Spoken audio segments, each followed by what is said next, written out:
disappeared on Sunday, July 22nd, 2001. When a person disappears without a trace, often the most critical information is hidden in their actions and words from the days before they vanished. Nikki McCowan's last known whereabouts may hold the clues to what happened to her. A young woman with everything to live for She's gonna marry the man of her dreams. vanishes from an ordinary laundromat, Nobody has any answers as to where she went and what happened. turning a family's life upside down. You're living a nightmare. You just wish you could wake up. It never dawned in our wildest imaginations that we may not see this woman again. The case stumps police The case goes cold on us. It just dries up. until an unsolved murder of a different woman offers clues. It was an anonymous tip, and they just stated that we needed to look at him as a possible suspect. Does someone know what happened to Nikki McCowan? Until they can prove it to me, she's still alive to me.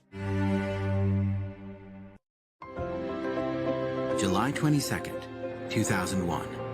It's a summer Sunday in Richmond, Indiana. And as usual, 28-year-old Nikki McCowan attends church with her fiance, Bobby Webster. Their wedding is just 3 weeks away. We're getting married August 18th and pretty much taking care of the final steps and stages to getting that taken care of. Weeks earlier, Nikki McCowan was a bridesmaid at another wedding. A friend's camera captured the only known home video of Nikki. Hi, Mia. Hi, Al. I just want to congratulate you and say I love you. August 18th, Nikki was going to become Mrs. Robert Webster, and she was really, really looking forward to it. She was thrilled. I mean, yes, that's all she talked about. She finally had the man of her dreams. Nikki McCowan and Bobby Webster had dated in high school. But they went their separate ways after he left for California in 1991. Nikki moved on to other relationships, and at 19, gave birth to a little girl she named Peyton. She loved being a mother. Peyton's her world. She wanted Peyton to have the finer things in life, so she busted her butt. To support Peyton and herself, Nikki worked for a correctional center in Dayton, Ohio. She started out as just a guard, and from there she worked her way up to a head accountant. She really excelled in just about anything she went after. She had long-term goals. Nikki wanted to be either an FBI agent or a U.S. Marshal. She was going to school. She was taking some criminal justice classes. In 1998, Bobby Webster returned from California. Older and more mature, he decided Nikki was the woman for him, and he proposed marriage. What attracted me to Nikki was her strong will. She knew what she wanted and she went out and got the things that she did want, and her mind was made up before she even started. Nikki's parents and her 9 siblings are thrilled. This was the way it was supposed to be, you know. She was going to be happy.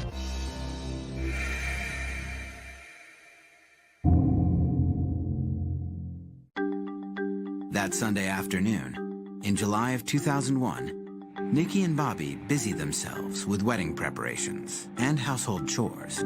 I had made plans to go with my cousin, Billy, to get his tuxedo sized. And she took my vehicle and she took the laundry and she said she was going to knock out the laundry while I was at the mall. Around noon, Nikki heads to her parents to drop off her daughter Peyton before going to a nearby laundromat.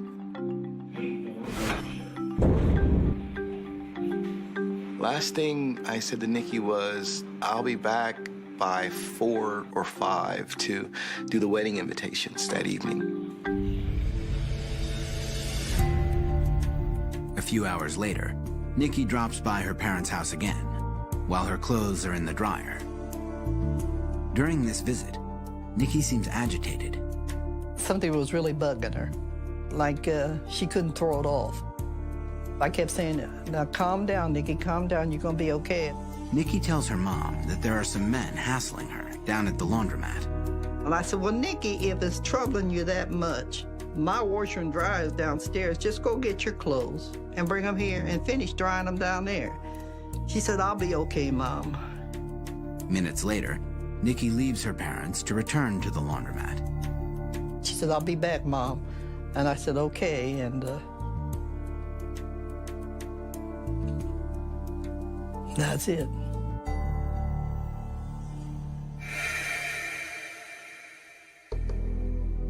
When Bobby returns from the tuxedo store later that afternoon, Nikki is not yet home.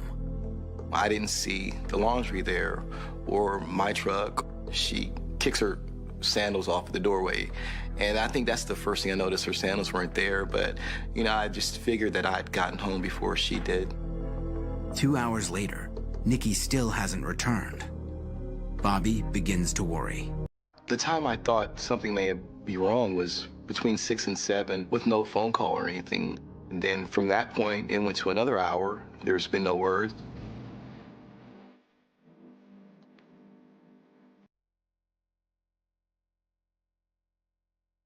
Around 6:30 p.m., Nikki's sister Michelle is visiting another sister, Tammy.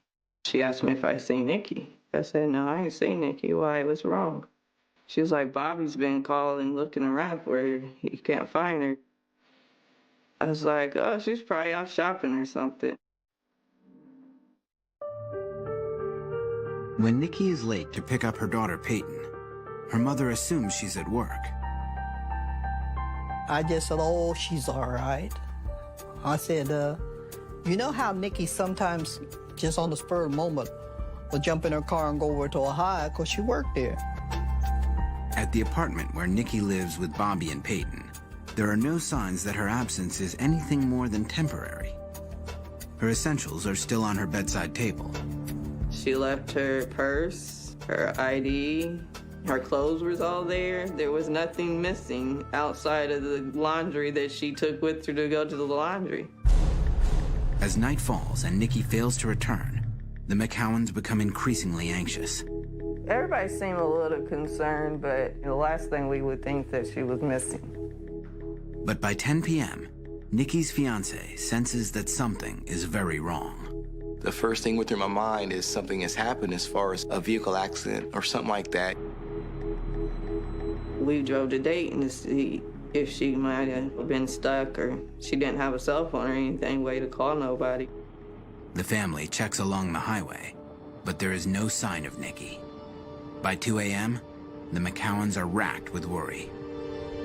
Everybody seemed really, really concerned. It seemed like it was really starting to hit everybody at that time. Nikki's father insists the family go to police immediately and fill out a missing persons report. When he did that, I knew something was up because he was always the one that says, out of all my kids, this is the one I know can handle anything. But now, in the space of a single Sunday afternoon, the McCowans' world has been thrown into chaos. My head got to spinning. Where is Nikki? Coming up, suspicion focuses on someone close to Nikki. There wasn't any question that he was being deceitful or lying. On Sunday, July 22nd, 2001, 28-year-old bride-to-be Nikki McCowan disappears from a laundromat in Richmond, Indiana. She loved life. She lived it to the fullest. It never dawned in our wildest imaginations that we may not see this woman again. I mean, that was the last thing to cross our mind.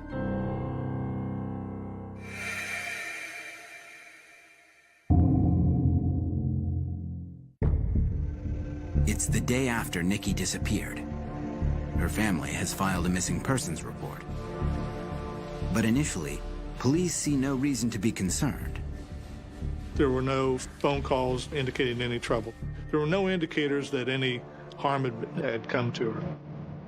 That afternoon, Nikki's family locates a surveillance video taken at a deli near the laundromat. The village pantry did show her stopping in. I think she may have purchased a Coke or something. At that moment, nothing seemed out of the ordinary. The video adds to the police's impression that nothing is wrong, We can see her car sitting on the lot, and then we see her leaving, and no one following her. Earlier that Sunday afternoon, Nikki told her mother she'd been hassled at the laundromat. Police check, but no one remembers seeing anything. They had no information that was any altercations outside the laundromat. Nothing really raised red flags on it. Police instead speculate that Nikki may have voluntarily left her fiancé. We thought, well, okay, were they fighting, were they arguing, or does she have cold feet? And just decide that, hey, you know, I'm taking off. The members of Nikki's family disagree. They don't believe Nikki would willfully disappear. She wouldn't have leave Peyton. I knew this wasn't her. And she wanted this wedding so bad, so why would she walk away from it? Nikki's sister decides to make her job the test. I knew she didn't miss work. Work was Nikki's life. If Nikki doesn't show up at the Montgomery Pre-Release Center in Dayton, then something awful has happened. They buzzed me in. I came in, said, have she showed up for work yet? They said, no, we haven't seen Nikki. At that moment, I broke down. I started crying my eyes out. Oh my God, what's happened to Nikki? I went outside, and I just started walking the yard. And I said, where's she at, Lord? And I kept saying, Lord, just bring her home. I don't know where she's at, but just bring her home. Immediately, the family hits the road in search of Nikki. We were looking, searching, knocking on doors everywhere that we think she may have gone. We passed out flyers, trying to get some attention for Nikki so we could get some help. For police, Nikki's failure to show up at work also raises a red flag. That started the process. We put investigators out checking hotels, start making phone calls.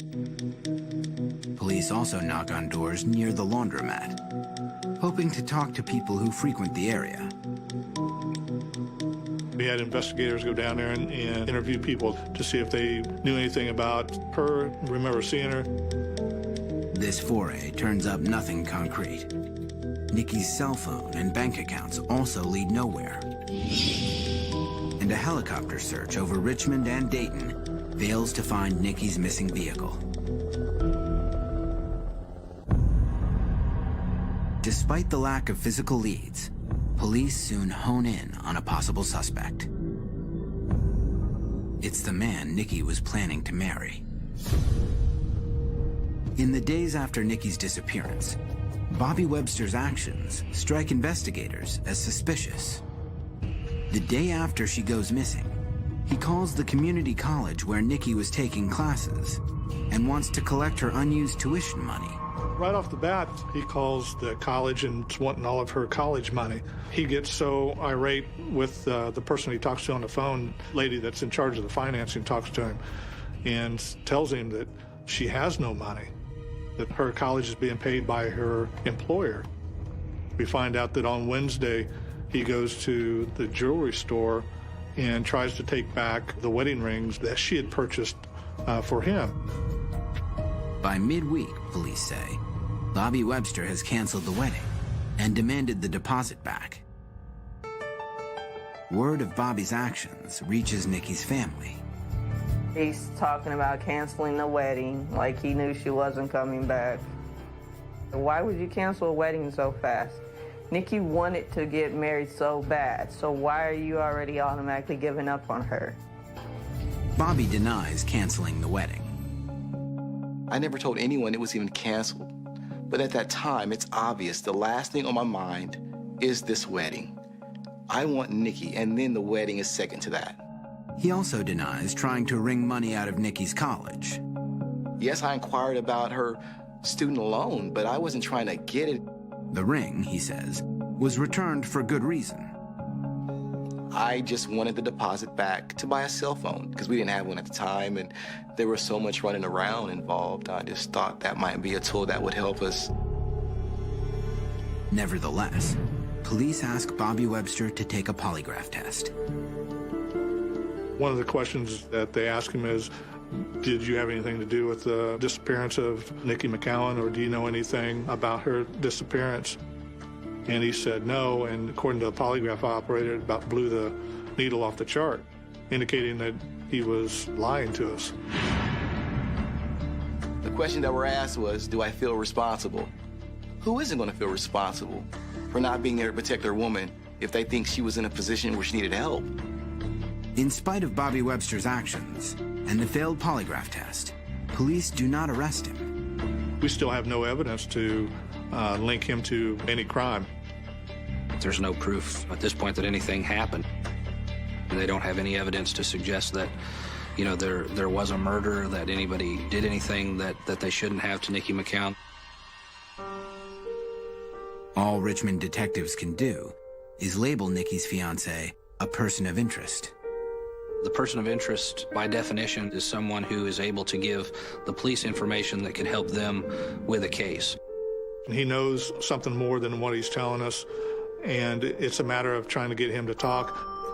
I have no knowledge of anything that happened to my fiancée, Nikki McCowan, that day.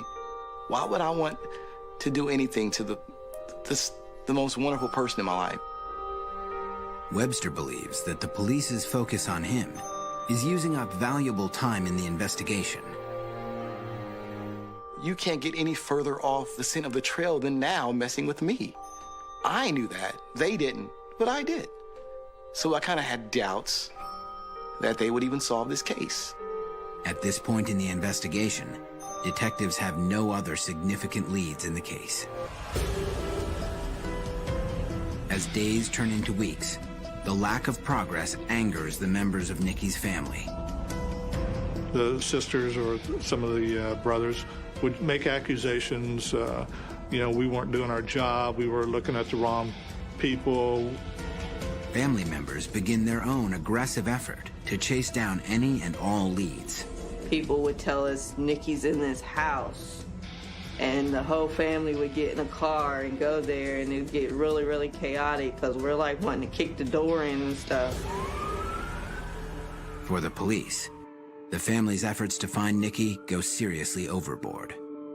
Got to the point where we'd have to threaten to arrest them. A couple of my brothers were arrested because they were doing a lot of things they probably shouldn't have, looking for Nikki. We may have stepped on a few people's feet. I'm not going to apologize for that because I was trying to find my baby. Despite the efforts of both police and family, Nikki's trail goes cold. The McCowans shut Bobby Webster out of their family. No one wants to let me know anything now. Then before, I had a good relationship with the family, but it was severed. For weeks, there are no leads. Then, 3.5 months after Nikki disappears, there's a stunning break in the case. Coming up, Nikki's car surfaces. Oh my God, they found Nikki's vehicle. Now they can find Nikki.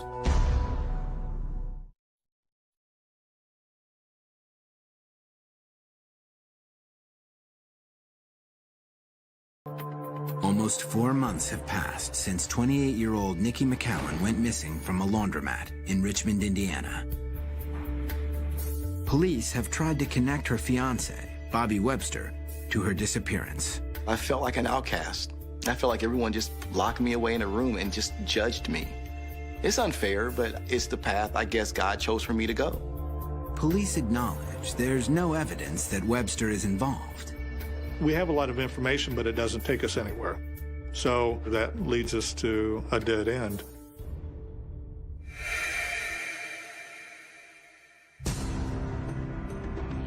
As hope of finding anything dims, there's a major break in the case. We got a phone call from Montgomery County Sheriff's Department. Nikki's vehicle has surfaced in Dayton, Ohio, 40 miles from her home in Richmond. They had located the vehicle in an apartment complex called Meadows of Catalpa. Excited by the new lead, Richmond detectives rush to the site of the vehicle. There, they capture their first significant piece of evidence on camera.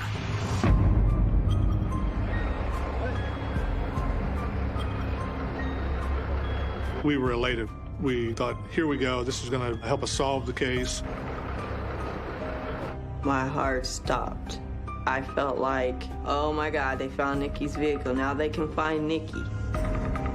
The vehicle has been left in the parking lot of a Dayton apartment complex.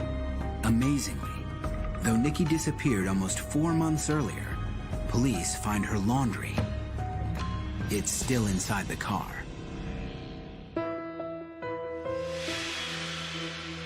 They said the clothes were still folded, like she'd folded them up and put them in the car. There's her laundry, there's her car, so where's Nikki? Richmond police tow the car back to Indiana and put it through a battery of tests. We checked the inside of the car for fingerprints. We checked it for hair fibers. We checked it for blood to see if there was any blood stains.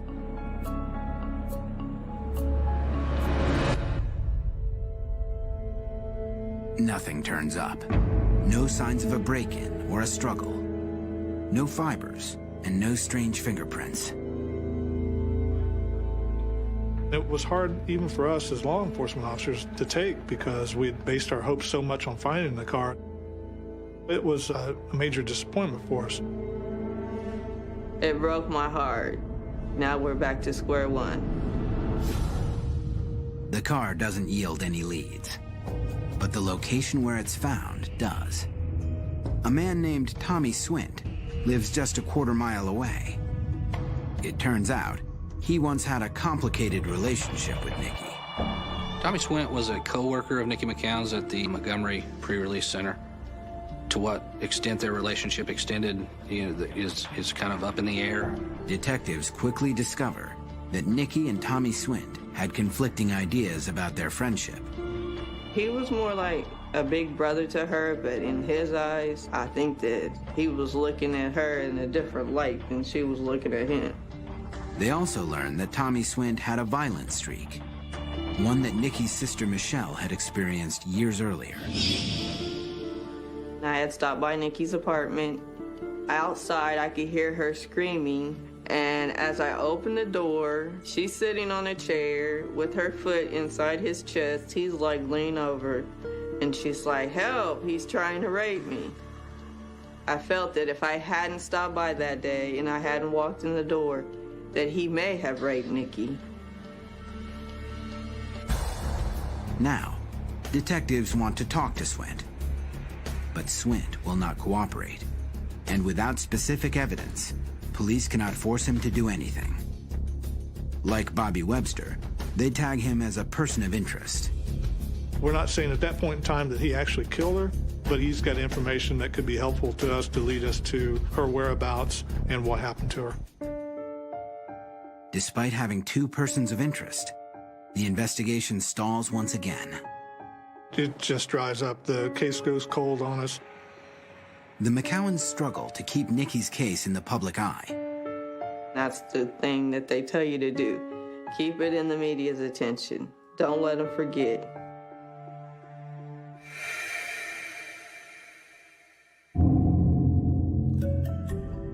One year after Nikki vanishes, her sisters travel to New York to tell her story on a TV talk show. On the broadcast, a psychic named Sylvia Brown claims Nikki was murdered. She said she died, that they killed her that day, and that we would find her body in a trench somewhere around the laundromat. Nikki's sisters provide the information to police. So we, in fact, did go out and look around the area. The idea of the trench and the laundromat didn't lead us anywhere. Nikki's family keeps looking for her. In 2004, the family works with a missing persons organization offering a $100,000 reward for information leading to Nikki's return. We thought with this amount of money that surely somebody out there that knew something would come forward.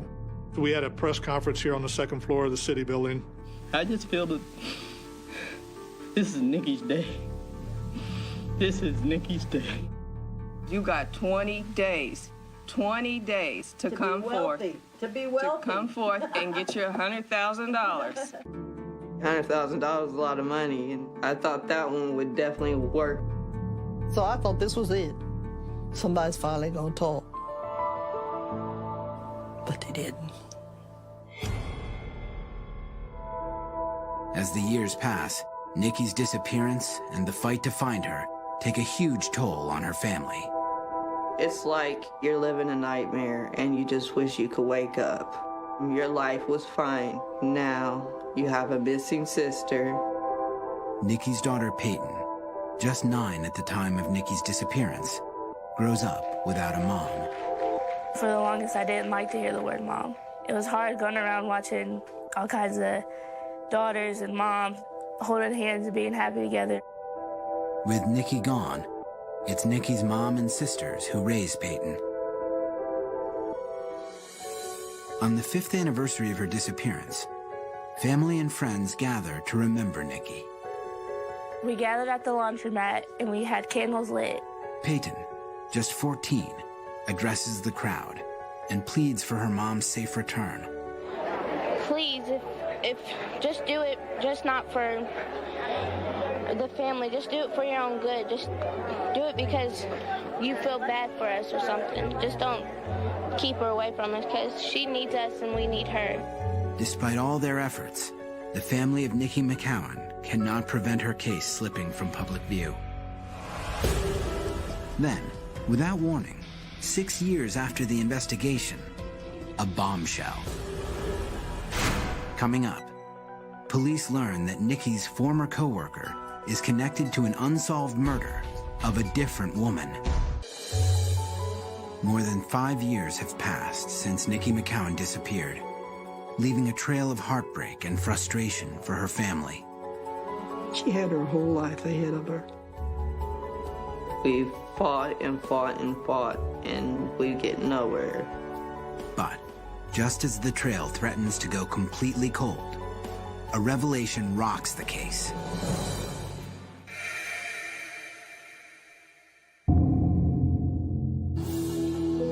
Six years after Nikki vanishes, Richmond detectives receive some shocking news. It concerns Tommy Swint, the man who worked with Nikki and once threatened her. Detectives still consider Swint a person of interest in their investigation. They're convinced he knows something. Now, they're stunned to learn Swint has been hired as a police officer for the city of Trotwood, near Dayton.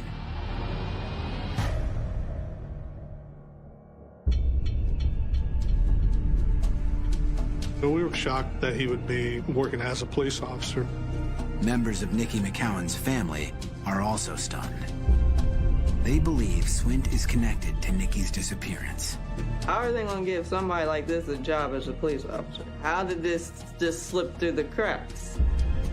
I was mad. I was very much sure Tommy had something to do with Nikki's disappearance. Richmond detectives quickly informed Trotwood police that Swint is a person of interest in Nikki's investigation. We had spoke to him about the disappearance of Nikki McCowan. We had spoke to him on a couple of occasions. Now, they moved to get him dismissed. He was told to resign or they would start termination process on him. Swint resigns. Stung by his downfall, Swint responds by suing the city of Richmond and its police department. Does anyone have any questions for Mr. Swint? At a press conference, Swint and his lawyer maintain that police never conclusively told him he was a person of interest in their investigation. He was never identified as a suspect, never identified as a person of interest, never charged with a crime, never accused of being someone who was involved in anything of that nature. He was interviewed because this was a friend of his that he knew. There was not one time that Detective Redmond told me or informed me that I was a suspect or a person of interest. Police insist Swint knew he was a person of interest all along. His lawsuits go nowhere. Tommy Swint's firing and his link to Nikki McCowan land him in the headlines. It was very much all over the news. There were news stories in our paper, news stories in the Dayton paper. The coverage prompts something no one expected. An anonymous call that links Tommy Swint to an unsolved murder of a different woman.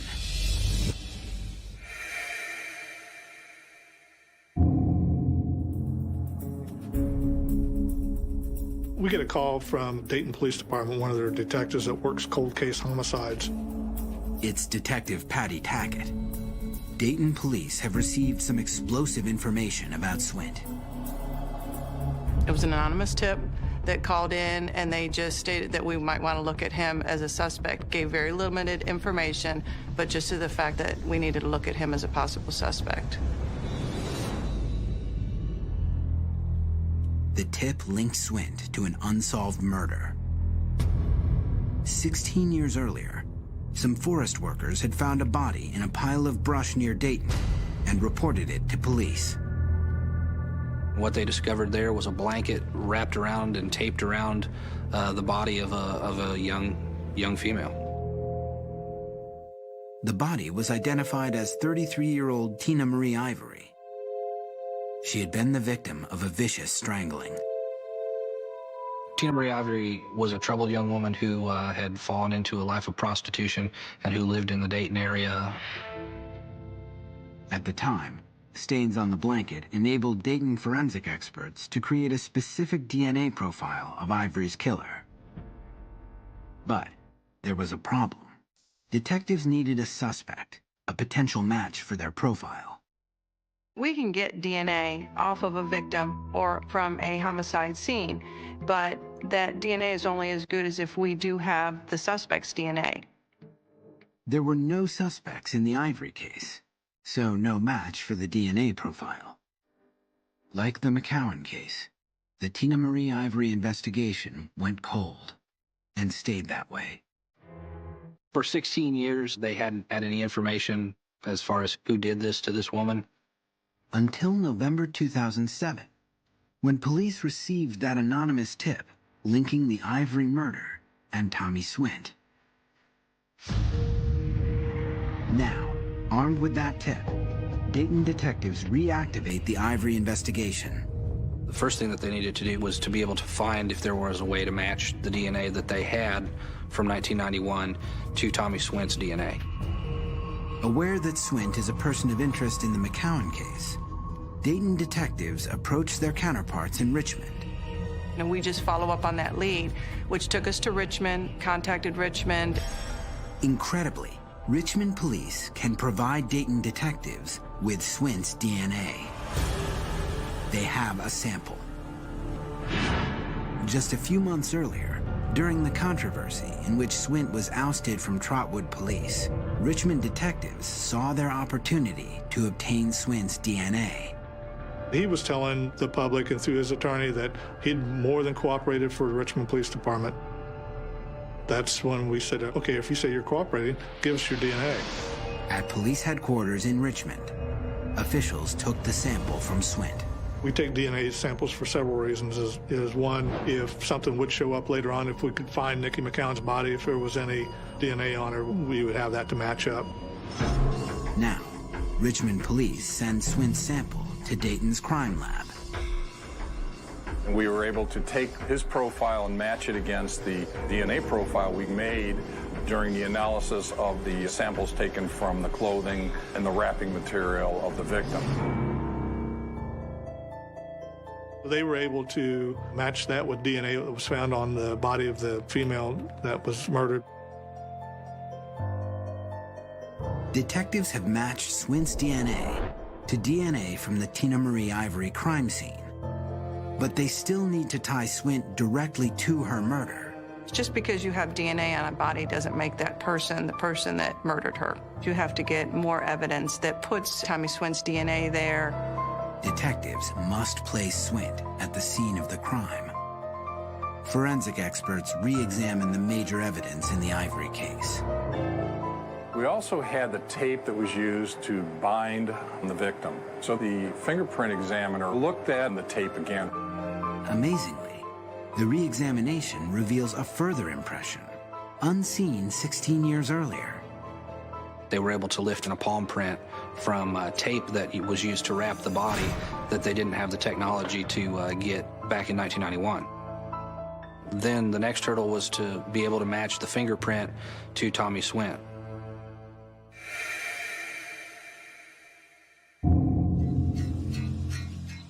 Dayton detectives traveled to Alabama to obtain Tommy Swint's fingerprints. Their prime suspect has recently relocated south. We went down and actually did a traffic stop on him in order to bring him to the police station in Alabama to get his fingerprints. He was cooperative, he gave them to us. The detectives are able to interview Swint, a moment captured on a police camera. Well, if I told you we had your DNA off her, would you believe it? No, I wouldn't believe it. And the reason is because we're not, you killed her. So what now? That you killed her. Are you stating that I killed her? I'm asking you, did you kill her? Okay, I don't if even I'm know. telling you that we have evidence that says that you did, what do you have to say to that? And all due respect. And I understand what your job is. But I'm gonna have to bring this to a close. The detectives keep questioning Swint about Tina Marie Ivory and do not ask him about Nikki McCowan's disappearance. There is still no evidence linking him to Nikki's case. Back in Dayton, the crime lab receives Swint's fingerprint profile. Experts examine it to see if it matches the print found on the tape wrapped around Tina Ivory's body. It was compared against that impression that was picked off the tape, and a positive identification was made. It was a match that the fingerprints that were on the tape did belong to Tommy Swint. For Dayton detectives, the fingerprint match triggers an arrest warrant for Tommy Swint. For Richmond detectives, it's equally significant. Their person of interest in the Nikki McCowan case is now close to being indicted for the murder of another woman. We saw a possibility of finally ending the case of Nikki McCowan. Coming up, a shocking twist in the search for Nikki McCowan's killer. I said, Lord, you didn't bring me this far just to let this happen. Almost 9 years have passed since Nikki McCowan vanished. Now, authorities are closing in on Nikki's former friend and co-worker for the murder of a different woman.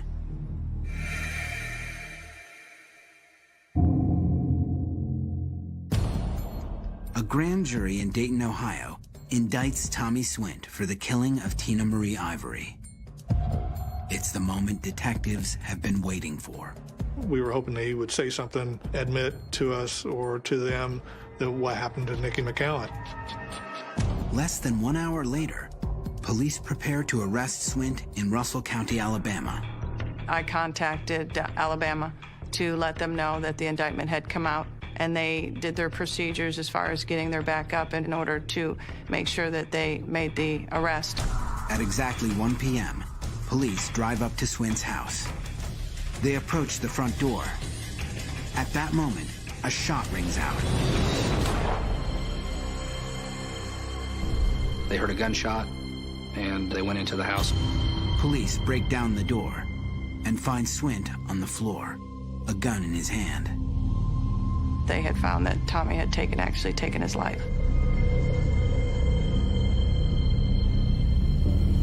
Detectives on the McCowan case are devastated.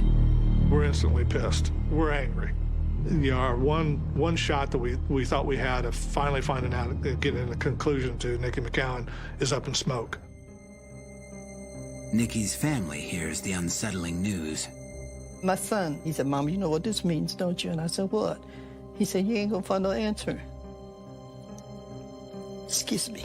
I said, oh no. I said, oh, please don't let this be right.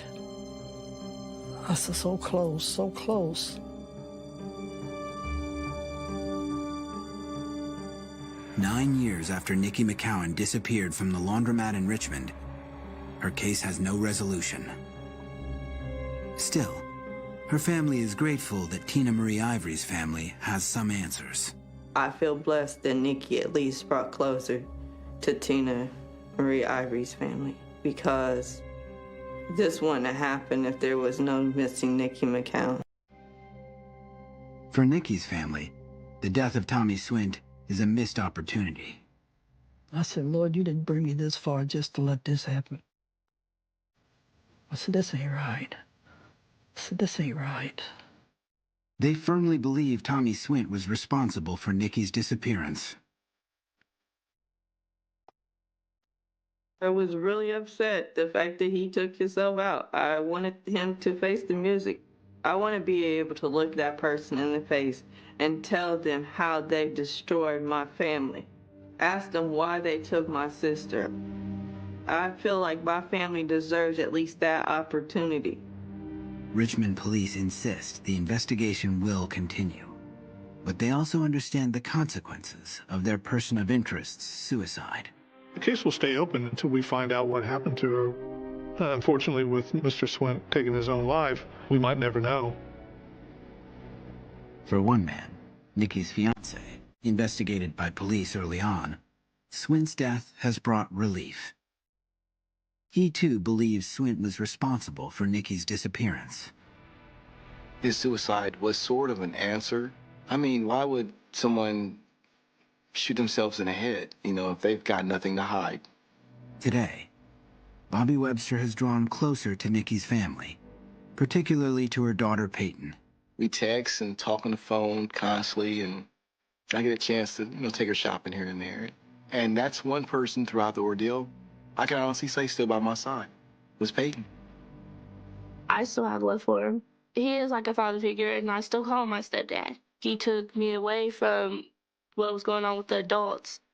Now 17, Peyton is still hopeful that someday her mother will return.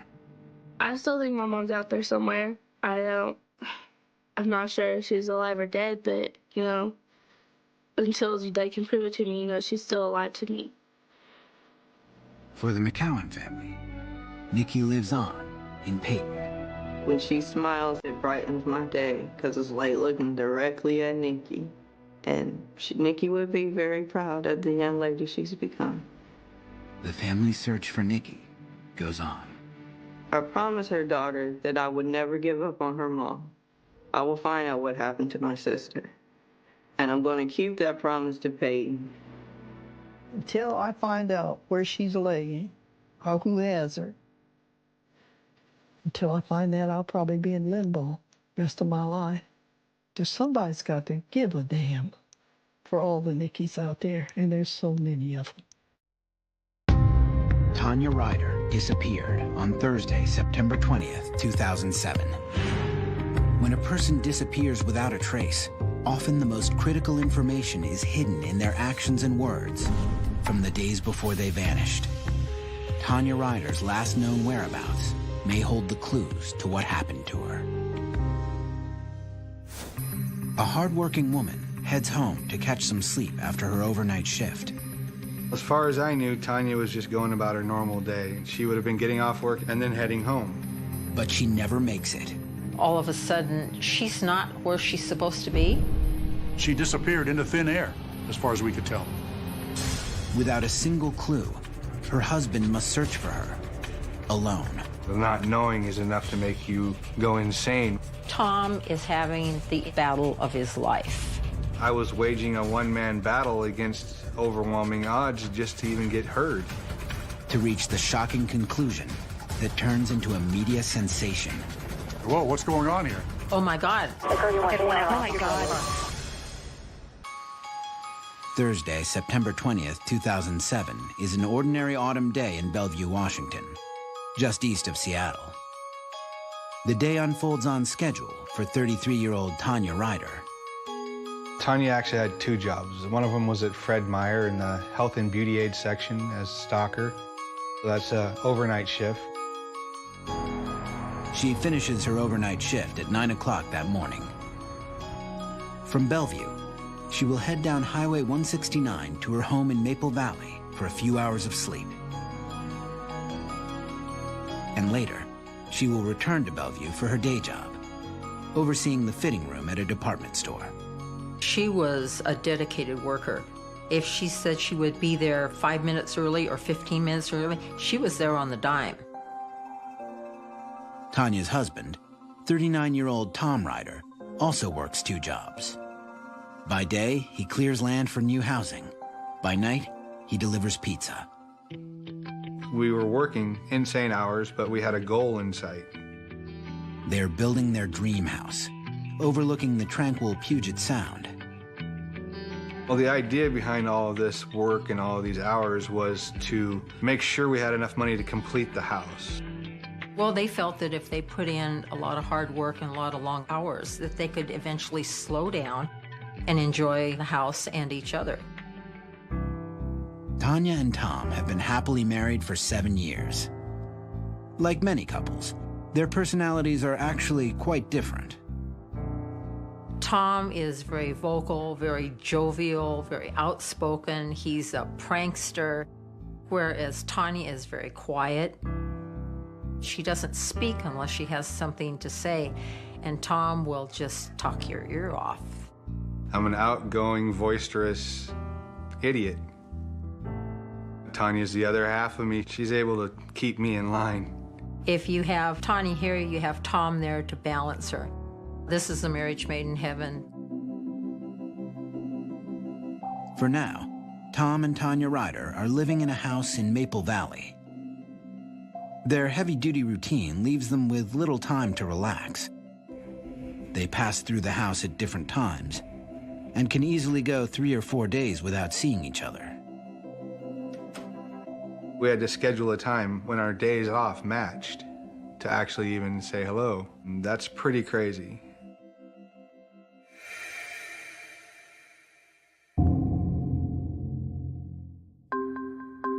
On Wednesday evening, Tom and Tanya enjoy a rare moment of togetherness. She was home that night when I got home, so we actually got to talk a little bit and have a little, family time. I made her laugh, she made me laugh. Later that night, Tanya works her overnight shift at the grocery store in Bellevue. At 9 a.m. on Thursday morning, Tanya leaves the store and starts to head home. Well, as far as I knew, Tanya was just going about her normal day. I mean, she would have been getting off work at 9 o'clock, having breakfast, and then heading home. Little does Tom know, Tanya never makes it home that day.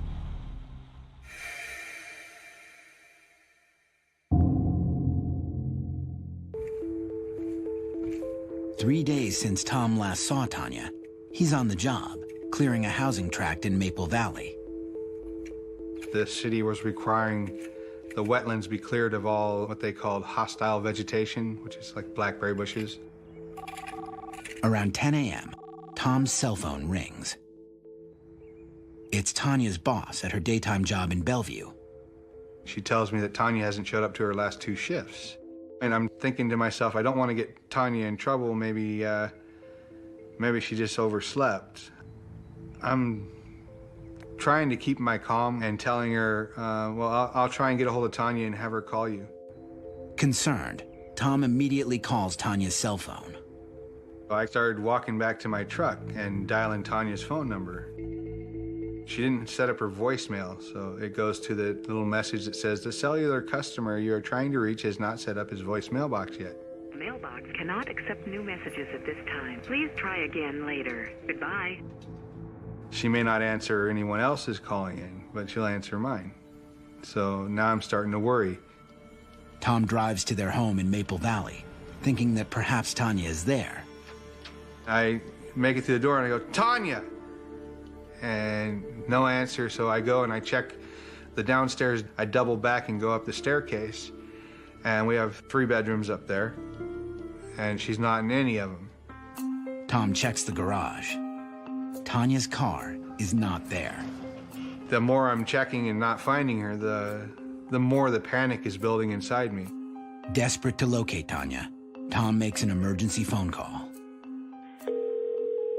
911, what are you reporting? My wife didn't show up for work last night, and she's not home, and I haven't heard from her in 2 days. Can you just check and see if there are any accidents involving Tanya Ryder, R-I-D-E-R? I'm not showing any injury accidents in that area, but I can connect you with State Patrol, and you can check if there are any injury accidents on the freeway. The 911 operator tells him there are no reports of an accident on the highway either. But this doesn't bring Tom any relief. In a single morning, Tom's world is turned upside down. So at this point, I start to just, I'm losing it. I start thinking about what could have happened. For Tom, the reality of the situation starts to set in. No one has seen Tanya since she left her overnight shift at the grocery store Thursday morning. Tom realizes, oh my God, she's been gone and unaccounted for in everybody's life for 2 days. Coming up, the clock is ticking, and Tom is struggling to get police to investigate Tanya's disappearance. I was furious. I was not gonna let them not do their job. 39-year-old Tom Ryder has just learned that his wife Tanya has not reported for work in 48 hours. She's not at home either, and she's not answering her cell phone. I'm pretty much starting to panic at this point because Tanya will answer my phone calls when I call. All of a sudden, she's not where she's supposed to be. He knew there was something wrong. My adrenaline was pumping. I was having trouble breathing right. It's just, where is she?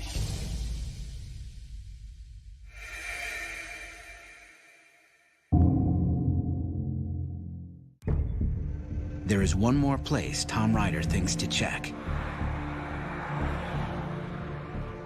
I'm headed to her second job, just in case that's my last safe possibility that's in my brain, is that they've changed her shift and she had to work at her second job. On the highway to Bellevue, Tom keeps trying her cell phone. There's no answer. So, of course, his mind starts playing mind games. The what if? Has someone kidnapped her? Is she alive? Is she dead? Somebody stole her car. Somebody robbed her at gunpoint. She's got amnesia and she's in the hospital and they stole her wallet and have her ID. All these different possibilities are just flooding into my mind. Nearing Bellevue, Tom calls 911 again. This time, he wants to report his wife missing. 911 connects him with the Bellevue Police Department, and they make arrangements to meet him and interview him to see what's going on with his wife. Minutes later, Tom arrives at the department store where Tanya works. He meets the store manager, and they start talking before the police arrive. The manager tells Tom that Tanya is due at the store within the hour for her regular shift at 1 o'clock that day. Tom waits anxiously to see if Tanya will show up for work. My brain is still trying to cling to the safe possibilities. It's still trying to believe that she's going to be here and everything's going to be all right. 1 o'clock passes. No Tanya. When she had a schedule, she stuck to it. And so Tom knows that when she has not shown up for work, he has a reason to be really alarmed. For Tom, there is no longer any question about it. Tanya has truly disappeared. It was painful and scary, and it was like someone had just torn duct tape off of my eyes. I was in a mode that I hope no one ever has to go through. Soon, responding to Tom's 911 call, a Bellevue police officer arrives at the department store. He questions Tom. What does your wife look like? When was the last time she was seen? What was she wearing? Have there been any disputes between you? The officer determines Tanya's last known whereabouts were at her nighttime job. Immediately, they call the grocery store to speak with Tanya's boss, who is able to locate a security video that shows Tanya leaving the store at 9 a.m. on Thursday, September 20th. It's the last time anyone sees Tanya Ryder. The tape showed Tanya leaving, walking into the parking lot, apparently normal. No one was following her. They do have her leaving at 9 o'clock in the morning, Thursday the 20th, and getting into her car and driving away. She didn't look stressed, like she was being followed. Because the tape shows Tanya heading home to Maple Valley in her own car, on her own free will, the officer informs Tom he will have to refile a report with the King County Police. John Urquhart is a sergeant at that precinct. Bellevue decided she lives in Maple Valley, our jurisdiction. Therefore, the King County Sheriff's Office will have jurisdiction. Tom immediately heads back to his home in Maple Valley. I know, based on a conversation I had with the officer, that I won't get referred to the right 911 operator until I get closer to home. As soon as he crosses the county line, Tom calls 911 from the car. This time, he's connected to a King County emergency operator. My wife is missing. My wife's name is Tanya Ryder. He goes through the story again, and he couldn't find any record of her being in an automobile accident, so there had to be some other explanation what had happened to her. And he was quite insistent. Something else is going on here. You need to help me. Tom urges the King County operator to file a missing persons report for Tanya, but the operator declines to file the report. Before anything else can happen, the operator tells Tom, he must check the local hospitals and jails for Tanya. The moment that I'm making those phone calls, calling the jails, calling the morgues, calling the hospitals, I'm praying that it's the wrong way, that I'm looking in the wrong direction, but I have to look. There's no record of Tanya anywhere. So I call back the 911 operator. She's not in any of your jails. She's not in any of your hospitals. She's not in any of your morgues. She's not at home. My wife is missing. For a second time, Tom asks the operator to file a missing persons report for Tanya. Just because she's missed work, did you guys have any arguments? No. Discussions, problems? Have you checked any of the other family members in the area? A house in Maple Valley. Have you contacted any other family members that she may go to? And talk to her family members. Again, the operator declines to file the report, insisting that Tom must try contacting Tanya's friends and family members. History has told us in other cases it's very, very important for family members to be contacted. Oftentimes that'll solve the case very quickly. I haven't called her family in years. I called each and every one of them. And they didn't have a close relationship, and they haven't heard from her in months. Tom calls King County 911 a third time. He knows with each passing minute, Tanya could be in danger. So he pleads with the operator to take the report so the search for Tanya can begin. He's very, very insistent. He says, I've called the family members, I've called the hospitals, I've called the morgue, I've called the jail. I've done all you've asked me to do. They're gonna have to take a report now. Now it's their turn, is what I'm thinking. I'm thinking now they're gonna come on board, now they're gonna start looking for my wife. But instead, the operator declines to file a missing persons report for a third time. He cites certain criteria that Tanya's disappearance must meet before it becomes an active case. Is the person suicidal? Are they being treated for a mental health issue? Are they elderly? Is there some sort of suspicious circumstance that surrounds their disappearance? But Tanya's disappearance does not meet any of them. Can you send an officer over to at least take the report? Officers don't take these reports in person. She does not meet criteria to take a missing persons report on. She is an adult. She's not been suicidal. What we're telling you is that she doesn't meet the criteria. Tomorrow. Okay. What we're telling you is that she doesn't meet the criteria. Okay. We don't go actively searching for missing people, sir. Even the checkbooks are here. I'm telling you, something has happened to my wife. The 911 operator suggests to Tom that Tanya likely left on her own. She's a normal, adult, working female, and she disappeared, which is her right. She's over the age of 18. She's an adult. She can go where she wants, and she doesn't have to tell you. Shocked by the operator's refusal to file a missing persons report, Tom struggles to contain his anger. You're treating it like, oh, well, this idiot, his wife just left him, and oh, hell with it. How long does she have to be missing before you'll take a report? There is no set time. What you're telling me is unless she turns up dead, you're not going to care. At this point, I am trying very hard to keep an even keel in my voice. If I knew where he was, I would have been down there forcing his hand to write the report. 4 days after she was last seen, no official search for Tanya Ryder is underway. 3 911 calls from Tom Ryder have failed to initiate an investigation, and he fears that the longer it takes to start looking for her, the less likely they will find her alive. If Tanya is in danger, the police need to get involved, and the clock is ticking. Tom at this point is at a loss for what to do without any help, so he has to take it on himself. Tom contemplates going to the police station to make his case in person, but he fears that they too will reject his plea to start an investigation.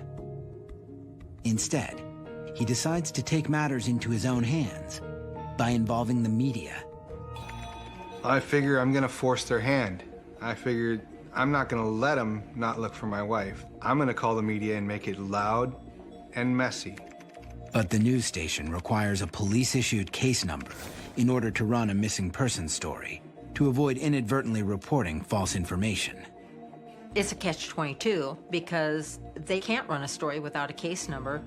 And on the other hand, Tom can't get a case number. He has opened every door to obtain an answer, to point him in the right direction, to give him the next step, and all the doors are slammed in his face. All he can do now is try to search for Tanya on his own. As night falls across the Northwest, Tom Ryder drives up and down the roads of Maple Valley, Washington, looking for his missing wife. I was just driving back and forth, scanning the edges of the road, looking for any indication that a car had left the roadway. He's looking everywhere. He's looking in people's windows as he drives by. He's looking for accident scenes. He's looking for grease on the highway. I lost count on how many times I went back and forth. I was panicking. Late that night, Tom thinks of one final scenario. Perhaps Tanya has retreated to the site of their future dream house. Maybe she's just frazzled and she's out at the property trying to relax her nerves. I'm not believing it for 1 second, but there's no way I'm not going to go check. Tom drives 92 miles to see if Tanya is there, but she is still nowhere to be found. Hours are ticking by, minutes are ticking by, and Tanya is still missing. Coming up, Tom fights to get his wife's case activated. These people aren't helping me. In fact, they're standing in my way. And inside me, something snapped.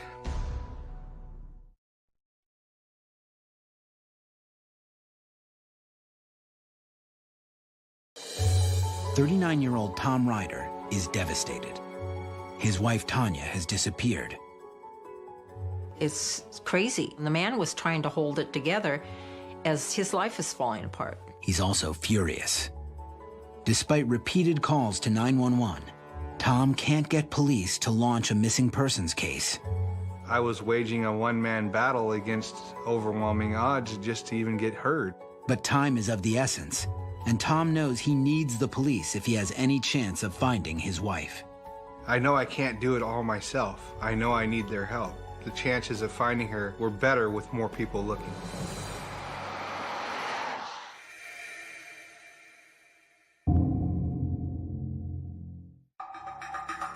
Four days have now passed since Tanya Ryder went missing. Tom makes his fourth call in 48 hours to 911. Operator 65. Hi, it's Tom Ryder again. This time, to Tom's surprise, he gets a different response. This different operator made a different subjective decision from the standpoint that Tom had done everything else we had asked him to do, and she's still not home. I believe that she suddenly met the criteria because they figured out that I wasn't going to go away. What's going to happen is we're going to list her, and if someone runs her name anywhere in the country, they will know that she is missing, and they'll call. The King County Police finally agree to take a missing persons report. And he's really kind of shocked. Wow, the door opened. The name Tanya Ryder is finally in the system. And they said, well, we're going to send an officer out to take your statement. And that was a great relief for Tom. He couldn't relax, but at least he could grab a breath. 5 hours later, a King County police officer arrives at Tom's home in Maple Valley. He hasn't even gotten out of the car yet, and I'm standing there waiting for him at his door. I tell him the same things that I told the 911 operator. I need your help to find my wife. Tom invites the officer to search his home. Yeah, I say, if you'd like to search my house, you don't need a warrant. You can look right now. Tom wants the police department to know, I want you to do whatever you have to do in the least amount of time to do it in order to find my wife. There's something wrong. I feel like she's in danger. Although Tom is being very forthcoming, in these cases, the husband often becomes the #1 suspect. He asked me to wait in the driveway because he wants to search the house without me leading him or anything like that. We're real interested in kind of looking around and determining, did she pack a bag or personal items missing, wallet, credit cards, money, that sort of thing. He doesn't see any blood spatter. He doesn't see furniture turned upside down. He doesn't see any indication of dispute. He noticed the things that I was telling him, that her paychecks were on the banister, her bank card was on the counter. Nothing was missing from the house, and in fact, some of her credit cards were still there. The officer tells Tom that a King County sergeant will still have to determine whether or not a detective will take the case. So again, Tom is kind of one step forward, 2 steps back. But meanwhile, Tanya's disappearance has a case number now, so the media will run the story. He gets it out on the news to let the public know that his wife is missing. Bellevue police say a surveillance tape shows the 33-year-old 5'10" blonde woman getting into her car and driving away as normal as can be. Tom says there is no reason for her to run away, and now he's putting up a $25,000 reward to help find her. I called every local media outlet at this point. I was going to make sure there was going to be an investigation.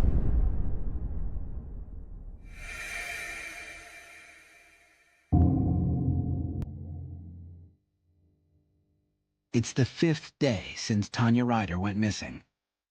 After another sleepless night, Tom goes to work. It's the only thing I knew to keep my mind from going over the endless scenario of possibilities. If I was doing nothing, I was thinking these horrific thoughts. After seeing all the news coverage, Tom's boss asks his employees to draw up hundreds of flyers. They email copies to as many people as they can. By 10 o'clock that morning, they had flyers from Canada all the way down to Oregon and all the way over to Utah. They, of all the people, knew what type of a couple Tom and Tanya Ryder were and how devastated Tom was. So anything that they could do and jump in and help him, they were there. At King County Police Headquarters, officials finally decide to hand Tanya's case to a detective. So we didn't find anything that really told us she left voluntarily, nothing that said she didn't leave voluntarily or had been a victim of foul play. So at that point, there certainly was enough questions as to where she was, so the detectives needed to do follow-up work beginning first thing Monday morning. To start the investigation, the detective needs Tanya's banking information so police can track any recent activity on her accounts. We asked Tom, what kind of credit cards or checking accounts does she have? They need credit card information. They need bank statements and accounts and PIN numbers and codes. I told him that we had a joint account and a joint savings account, and that Tanya had a Nordstrom Visa, and that's all she has with her. Later that day, Tom tries again to reach Tanya. He can't let go of the feeling that she's out there, somewhere. I decided to try and call her phone again because it's been giving me this weird feeling of knowing if her phone's still alive, maybe she is. And when I called this time, it went straight to the message. It didn't ring at all, which meant the battery died. Whatever hope Tom has that Tanya is alive evaporates. There's nothing left that I can do. I've done everything that I can do. And inside me, something snapped. I kind of fell down and I couldn't get up. Can't move. Just when he's lost all hope, Tom's cell phone rings. It's the King County investigator. With some incredible news. Police have tracked activity on one of Tanya's bank accounts. We're going, whoa, what's going on here? Somebody's using that card. Coming up, a surprising tip leads police to an unexpected interrogation. And something's not right with this guy's story. And something's just not right with this guy's story. 39-year-old Tom Ryder is experiencing the single worst trauma of his life. His wife, Tanya, has disappeared. I'm feeling hopeless. I'm feeling completely powerless. But 4 days after Tanya's disappearance, police think they have a break. there is some activity on one of Tanya's bank accounts. The detective calls Tom and lets him know that there's a ray of hope. It basically gave me the impression that Tanya was alive, and that she was out there and she was okay.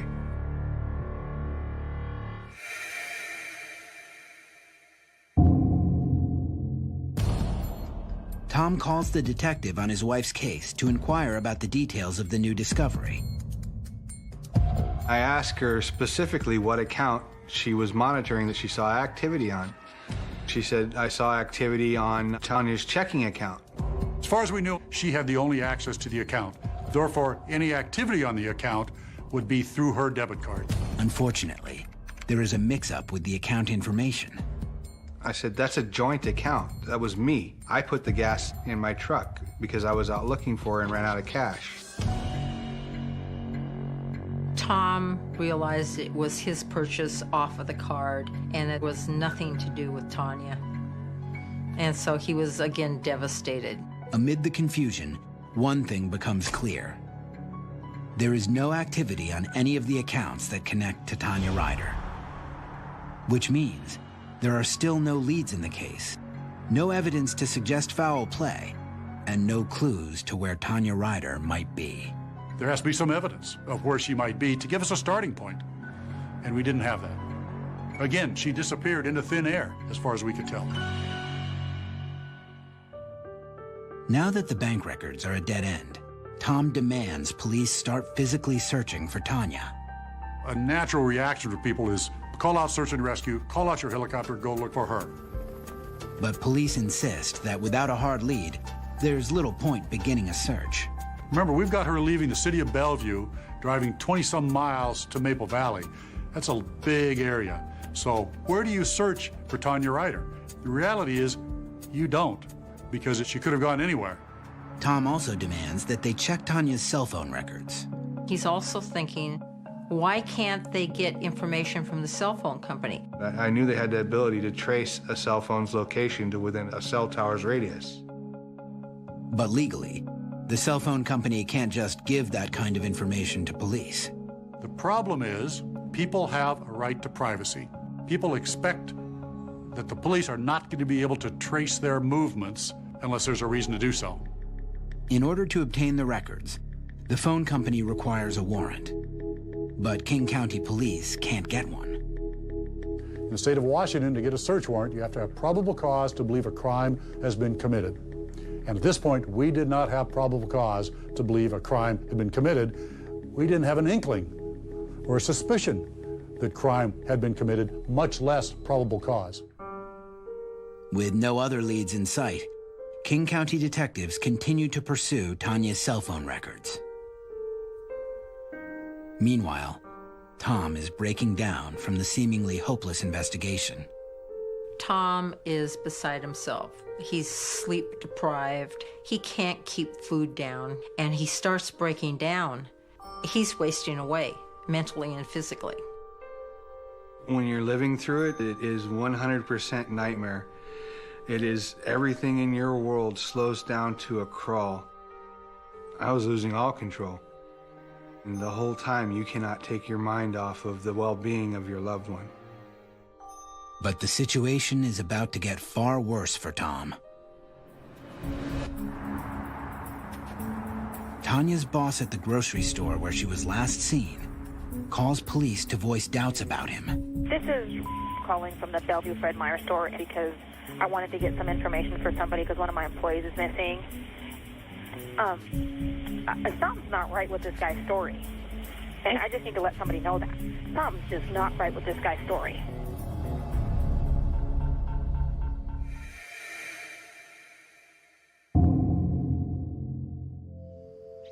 Eight days have now passed since Tanya Ryder disappeared.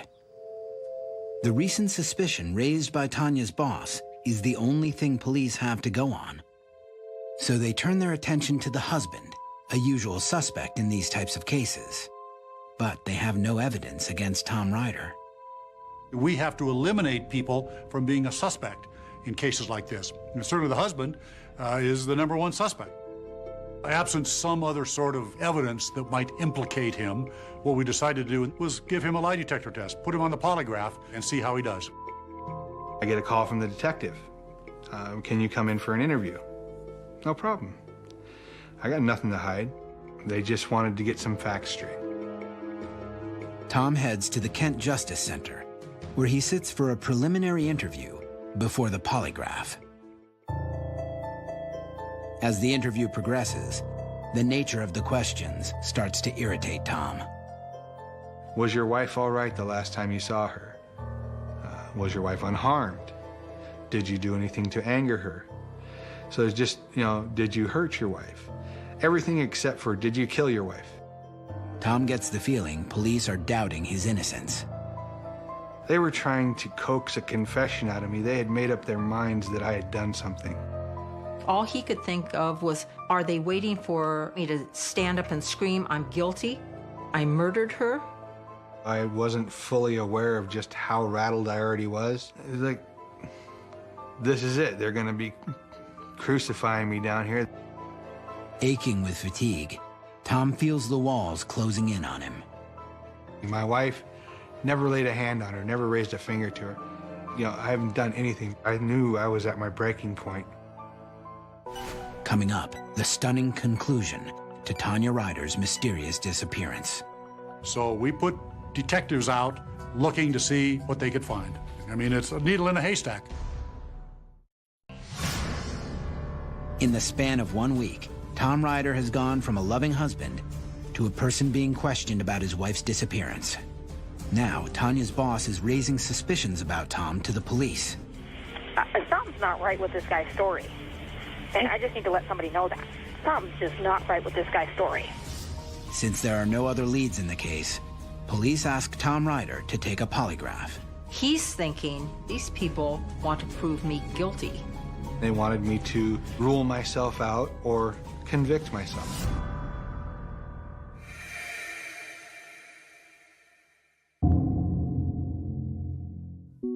While following up on the lead from Tanya's boss, police are still pursuing a warrant so the phone company can release Tanya's cell phone records. This is something that took time and a tremendous amount of frustration that we couldn't get to those cell phone records. Finally, there's a break. A sympathetic judge signs the warrant, and police are able to retrieve Tanya's cell phone records. The information they obtain takes the investigation in a completely new direction. The detectives were able to look at the records and determine which tower was accessed. They were able to narrow that down into essentially a pie-shaped area 3 to 5 miles out in a particular direction.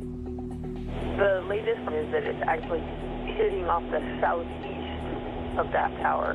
We can give you the latitude, longitude of that tower. Within this area is the highway Tanya Ryder takes on her daily commute. So now we know she was probably on her way home. So we put detectives out walking down that highway looking to see what they could find. We fan out on each side of the roadway and just start walking down the shoulder. And this is a state highway. There's a lot of traffic, 50,000 cars a day on this roadway. I mean, it's a needle in a haystack. As detectives are grilling Tom Ryder, police continue with the Maple Valley Fire Department to search desperately for any clues. It could have been just the phone tossed out of the car, or it could be the whole car, or nothing at all.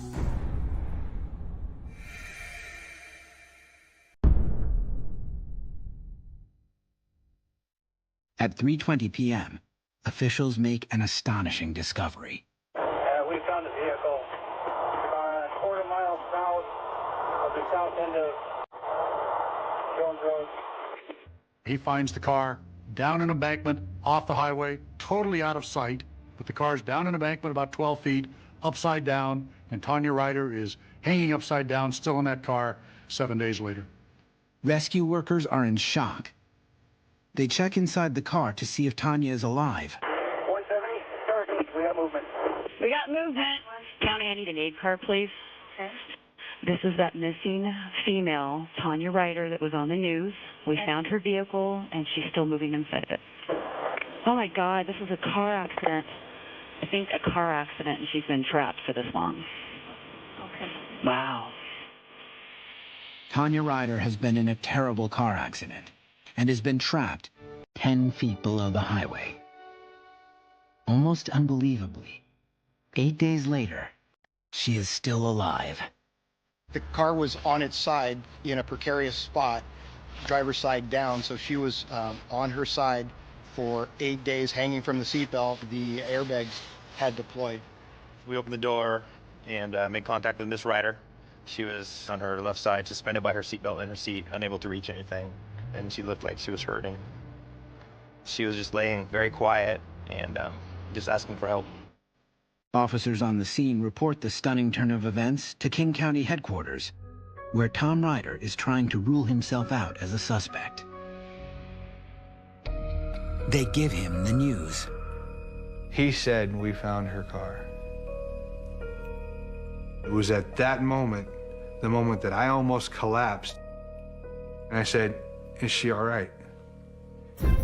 Miracle survivor, a woman missing for 8 days, turns up alive, trapped in her car, thanks to her cell phone. A woman who was missing for more than a week has turned up alive just as police were getting ready to question her husband about her disappearance. Her seatbelt suspended in her car. Ryder was dehydrated but conscious. Firefighters carefully remove Tanya from the car. She has been without any food or water for 8 days, and she is suffering many severe injuries. She was then placed in the back of the medic unit and then airlifted to Harborview Hospital.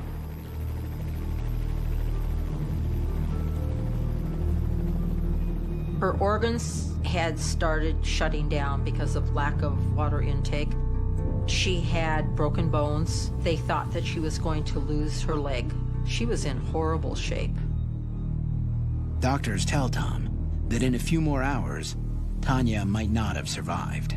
My wife is in critical condition and fighting for her life. Because of the way she was pinned, and they're hoping not, but they may have to take one of her legs. The only thing I ask of them is to give her the best chance. Miraculously, doctors save Tanya's leg, but her condition remains critical. Hours after the rescue, Tanya Ryder wakes up in the hospital. The first thing I remember is waking up and seeing a nurse next to me and feeling very thirsty. I wasn't aware of what had happened to my body. Tom and Tanya's reunion is emotional for both of them. I didn't really understand everything that was going on, but when I saw Tom, I saw my comfort space. I knew everything was going to be okay. She recognized me, and I saw tears well up in her eyes. Her expression softened, the tears started to flow, and she knew that I was there. And I love her more than I love my own life. It was a big relief, but it was also absolute pain to see my wife bandaged from head to toe. Tanya's car was found less than 6 miles from their home in Maple Valley, a fact that haunts Tom to this day. I drove right past where she was off the road and couldn't see her, but I didn't know it. I drove right by her lots of times. I didn't know it. In the aftermath of their extraordinary ordeal, Tom struggles to balance gratitude with rage. She was in that car for 8 days. All I know is no one else should have to go through what she went through. When the simple pinging of a cell phone could have led him to her an hour. 1 week after Tanya's rescue, the King County Sheriff holds a news conference and apologizes to the Ryders for the limitations of the sheriff's office in this particular case and for the frustrations Tom endured. Today, 3 years after the accident, Tanya and Tom still live in Maple Valley. Their dream house is on hold for now. Tom is working with writer Jan Sidnam on a book about Tanya's remarkable ordeal. I sure hope that no one else has to go through what we went through. That's our hope with this book. Tanya still struggles with physical repercussions from her time in the crushed vehicle. She says she retains no memory of the crash or what came after. Instead, she is sustained by the fact that she survived I feel that God has a reason to have me here. Definitely a miracle. There's a higher power involved with why I'm alive. Some people aren't that lucky. Of course I feel lucky. How could I not? I got my wife back. I just try and take each day and appreciate what I have and move forward with that. Some days it's different than others, and I just take it as it comes.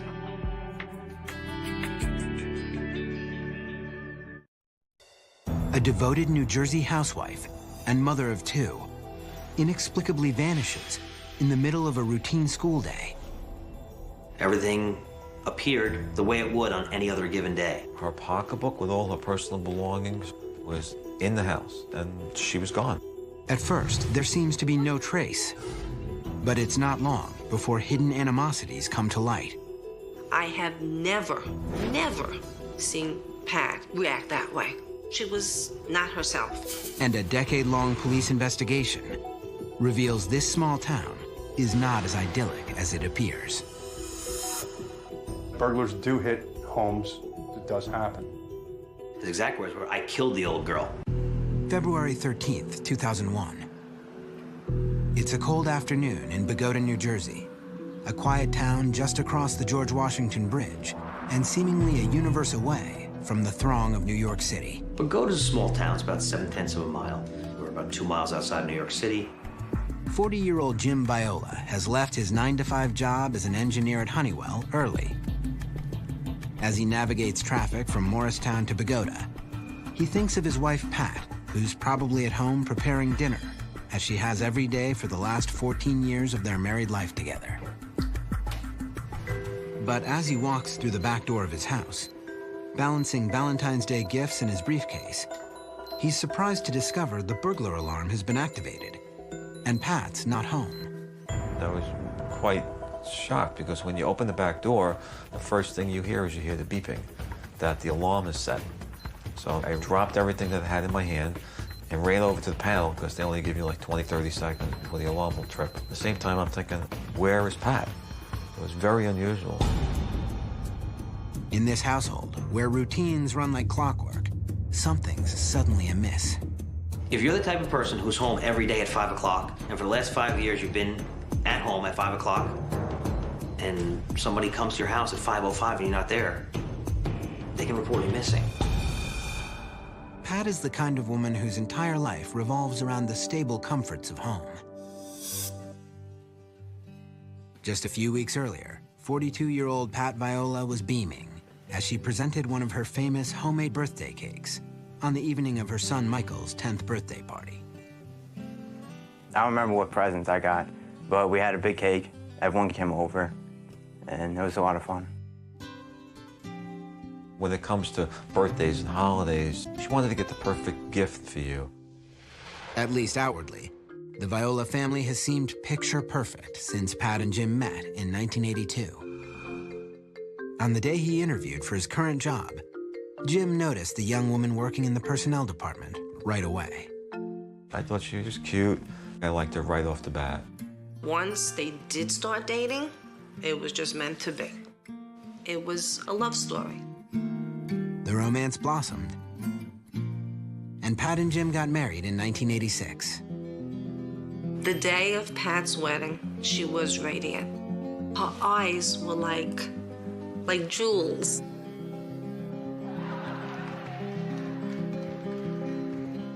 The Violas quickly have 2 children, a girl and a boy. Yeah, we just living the dream, I guess you could say. Pat and Jim assume life will always be this sweet.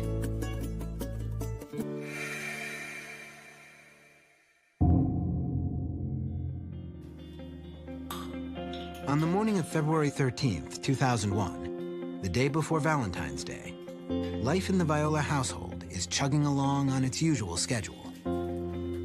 There's not a single hint of the upheaval that will ensue later that afternoon. February 13th was an everyday for the Viola family. They were up early, they had to get 2 kids ready for school, and Jim had to go off to work. I remember seeing Pat that morning. She seemed to be a little bit down, maybe. She wished me luck a couple times, and she just sounded a little sad. But to Jim, Pat's mood isn't extreme enough to make him worry. Plus, he's focused on a big presentation he has to give at work that day, and he's out the door by 6:30 a.m. 13-year-old Christine and 10-year-old Michael are packed and ready to leave for school by 8:15. Then, Pat prepares to leave herself. Just before 8:30, she bundles up, leaves her house on Chestnut Avenue, and makes her way along the 2 short blocks to her son's elementary school. Pat had to get ready herself to go in to be the volunteer school librarian at the children's school. Pat has been working at the library for over 2 years and relishes the opportunity to be around her children during the day. The library was just like any other day at the library. She went, she did exactly what she was supposed to do. But while Pat is going about her regular activities, shelving books and processing checkouts, something unusual happens back at home. Well, at some point during the morning, the house alarm went off. They do have a house alarm, and it went off. The alarm company follows protocol. They try Pat at the house, Jim at his office, and then Pat's mother, who lives nearby. Pat's mother leaves a worried message for her daughter at home. The alarm company call is also routed through to the Bogota police station. Our officers responded like we do on every other house alarm. They checked, they looked for the windows, they checked the doors. The officers went, they checked all the areas, nothing appeared to be damaged or bothered, and they pulled back in service. Meanwhile, Pat continues working, unaware of the alarm. She has a cell phone, but she rarely uses it, so no one tries to call her at the library. At about 11:40 a.m., a mailman waves to Pat as she walks home. Inside the house, she hears the message from her mother about the alarm and calls her back to reassure her that everything seems fine. The phone call to her mother was the last time that we could actually document someone had spoken to Pat. About an hour later, Pat does one last traceable task.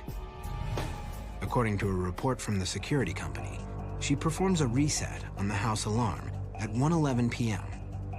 All alarms have codes, and only certain people would know those codes, so it's not like you could just walk into somebody's house and guess a code and punch it in correctly. If you punch it in wrong, the alarm will go off again. Because of the tripped alarm that morning, Pat would have needed to reset the system in order to use it again. So it does prove that she's in the house at 1:11 p.m. But after that, we really don't know what happened.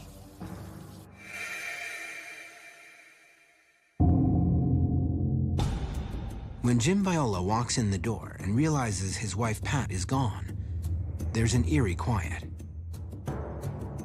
As Jim surveys the house, the scene begins to look even more bizarre. Pat's coat is gone, but her purse is sitting on the counter. When Jim searches the bag, he's baffled by what she left behind. Her pocketbook with all her personal belongings, her cell phone, ID, and keys was in the house, and she was gone. Also on the counter is a single key. It's the key the family uses to bolt the back door, and until now, it's always been lodged in the door's deadbolt. Pat has also failed to take something crucial with her, medication that she must take twice a day. You're telling yourself this can't be happening. She has to be around somewhere. Coming up, the Viola family is astounded to discover an unknown side of Pat. I remember Pat walking in the door here. She was not herself. Jim Viola has just returned home from work at 4:30 on a bitter cold February day. The house looks to be in its usual pristine order, but his wife of 14 years, Pat, is missing. There does not appear to be any signs of foul play, nothing knocked over, nothing banged around, nothing broken, nothing turned upside down. Everything appeared the way it would on any other given day. Except for one thing. Pat's purse with all her personal belongings is still in the house, including medication she takes twice a day for epilepsy. Pat Viola had been diagnosed with epilepsy at the age of 12. By 2001, she'd been living with the disease for 30 years, and she knew how to handle it. But every once in a while, maybe once or twice a year, she would take a seizure. Pat keeps her condition under control by being vigilant about taking her medication regularly. It's now almost 5. Her next dose is due in a few hours, and if she misses it, she'll be at risk for a seizure. Jim goes to pick up the kids who have been playing at friends' houses. But when he returns, 45 minutes later, Pat's still not home. I didn't panic just yet. It's possible that she had gone out to the local store to go shopping for Valentine's Day gifts, or maybe even taking a bus to the mall. Jim pulls out the local bus schedule. He knows she didn't drive anywhere because a few months earlier, her driver's license had been taken from her.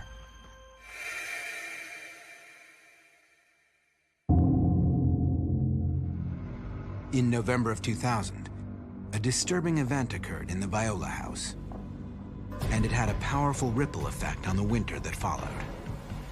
Michael and I were at a hockey game. My sister was here with Pat, and Pat took a major grand mal seizure.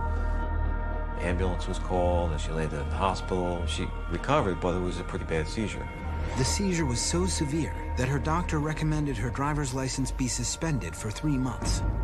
When Pat lost her driving privilege, it was a major downer for her. Throughout the Christmas holidays, Pat can't drive herself to the mall and enjoy the simple pleasure of buying presents for her kids. She knew she could ask a friend to drive her, but she hated to rely on someone else to do something she felt she should have been able to do herself. She didn't like her independence taken away from her. It frightened her. But in January, after 2 months with no more seizures, Pat holds out hope that her license will be restored at her next doctor's visit.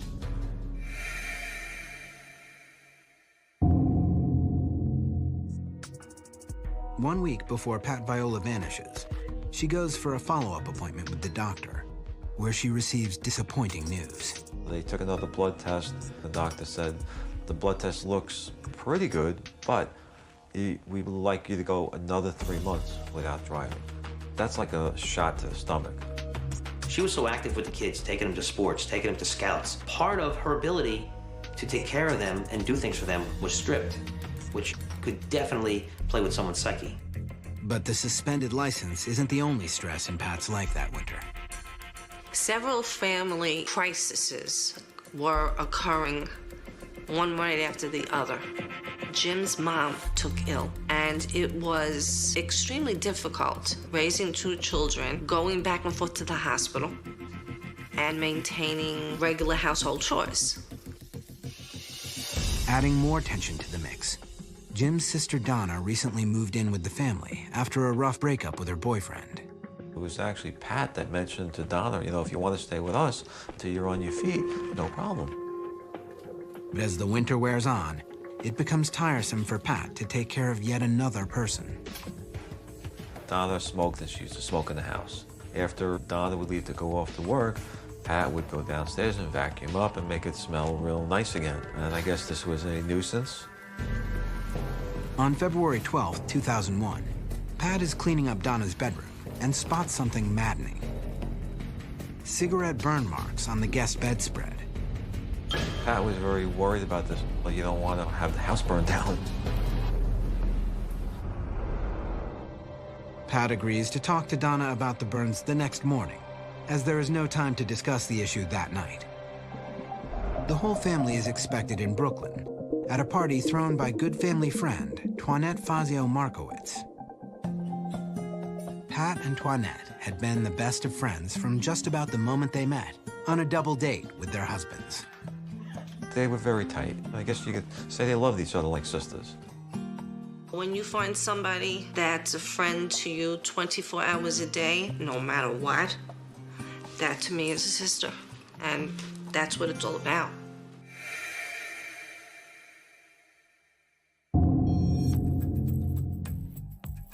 On February 12th, at her home in Brooklyn, Toinette receives a disturbing sign that something is very wrong with her best friend. I remember Pat walking in the door here. She looked so pretty. Makeup was perfection, but she was not herself. Upon entering the party, Pat tells Toinette she needs to speak to her urgently in another room. Away from all the party guests, Pat begins crying and says something is wrong but it's too complex to go into now. She asked me please not to go away on vacation for President's Week with the plans that I had. She asked me instead if she and I could go so we could talk, that she needed to take care of something.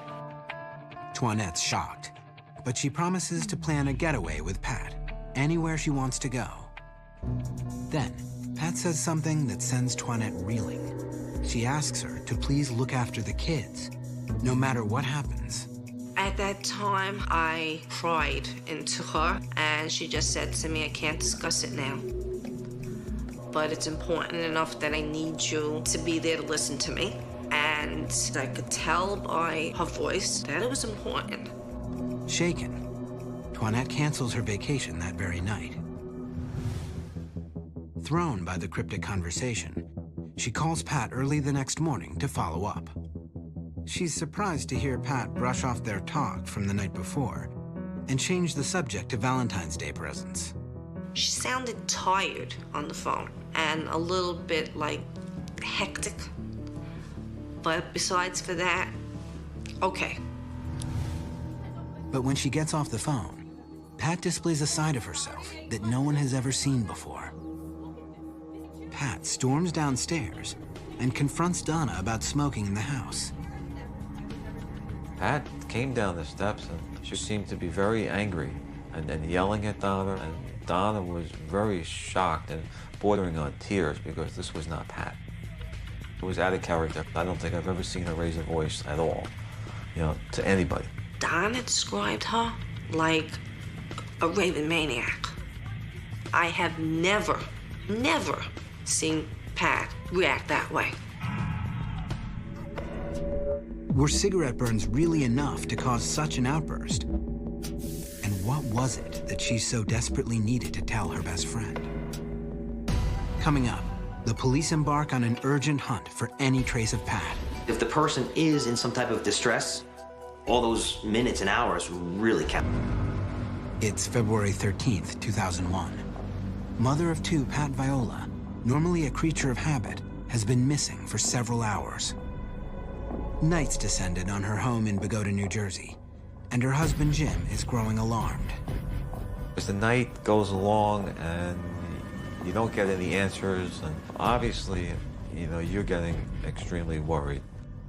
Jim has called every friend and relative he could think of in search of Pat. And now he's facing heartbreaking questions from his two kids. Around 11 o'clock, I turned to my dad before I went to bed, and I asked him, where's Mom? Where's she sleeping tonight? Is she okay? And he really didn't have an answer. And that was very upsetting. That night was certainly a rough night. When you got to put your kids to bed and then their mom isn't home, it was a tough one. At 11:58 p.m., Jim Viola calls the Bogota police and reports his wife missing.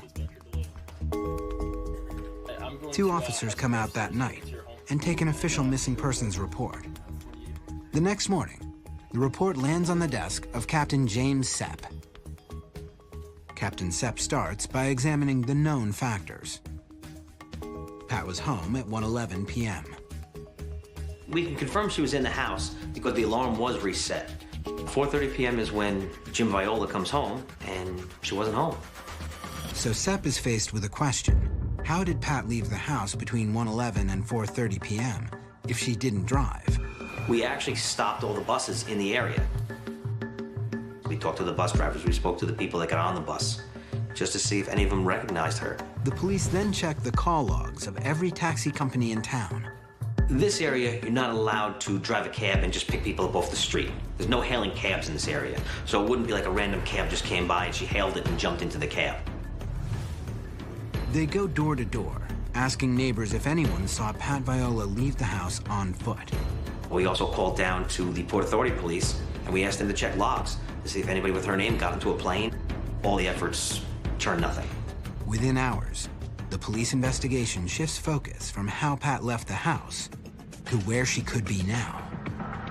As time goes by, as we start putting the hours behind us, we definitely try to ramp up our efforts, because if the person is in some type of distress, The harder we look and the faster we look, the better off we are.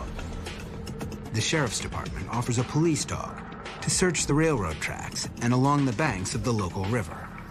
Because we might actually find somebody laying on the side of a road in a ditch, and if they're clinging to life, all those minutes and hours really count. We have to make sure that we look under every stone.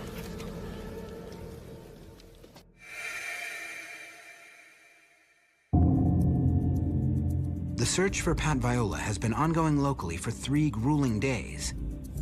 And now, the police need to branch out.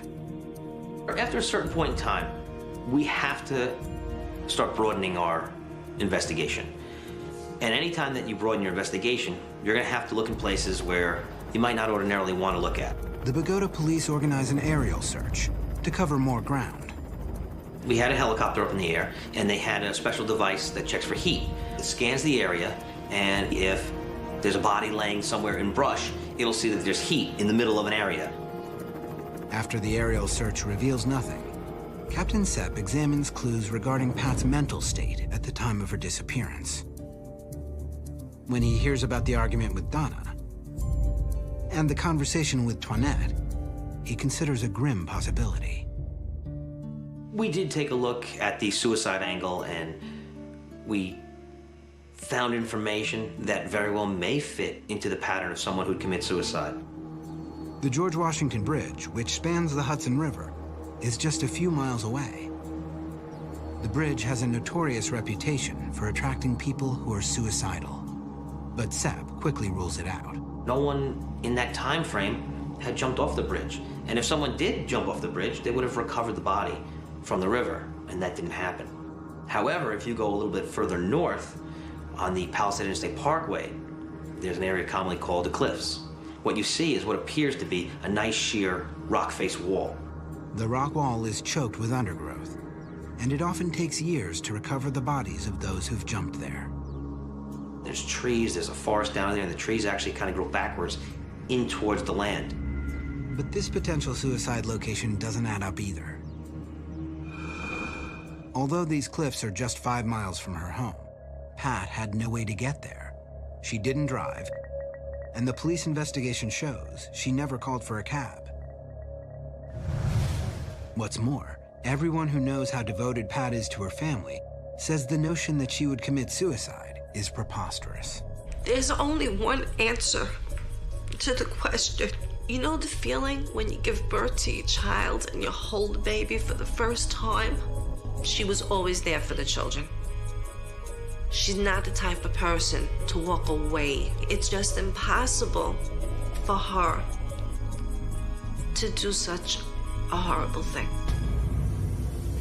Meanwhile, back on Chestnut Avenue, Pat's kids have no choice but to continue with their daily lives. I went to school. I couldn't really concentrate in school because that's what I was thinking about, like where she was and where she was sleeping. The first week that my mom disappeared, it was like a nightmare. Your worst dream is your mom, and she's not here, and I'm only 10 years old. And it was just hard to comprehend and understand what happened. Desperate for any lead, Captain Sepp begins to examine the case for signs of foul play. With missing person cases, we always want to talk to the person who reported them missing. There's somebody that has their system and their patterns down. They would also know how to hide or disguise things so that we wouldn't find them out. So we had to speak to Jim Viola. The police call Pat's husband Jim into the station. Investigators are intrigued to discover that records at Jim's office show he took the afternoon of February 13th off from work. Why? Where was he? If we think that you have information that you're hiding from us, there's only one way to get it from you, and that's to go at you 110%. We had to actually nail down his whereabouts and all his actions surrounding those dates and times. I took off the afternoon from work and went shopping for Valentine's Day gifts because that was the next day. And your wife goes missing in the afternoon that you decide to take off from work. You know, they question that, of course. Unfortunately, we have to question everything. It was a tough interview. They have their methods of talking to you. And I'm bringing their emotions up and I'm bringing their emotions down, and I'm just trying to find a kink in the armor if there is one. And after speaking with him and having other detectives come in and interview him and give him a polygraph, there were no kinks in the armor. We checked every angle. Anything that he told us, we proved or disproved. The police put any doubts about Jim Viola's story to rest. But they're still stymied as to what happened to Pat. 2 weeks pass, and the case seems hopelessly stalled. So Jim Viola and Toinette Markowitz decide to take matters into their own hands.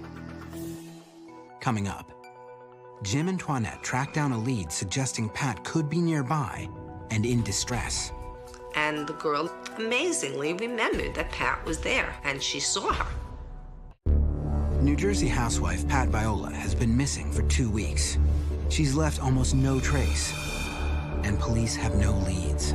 Her husband Jim and her best friend Toinette are reeling. It seems incomprehensible that Pat is gone, and that trying to find her is now their new daily reality.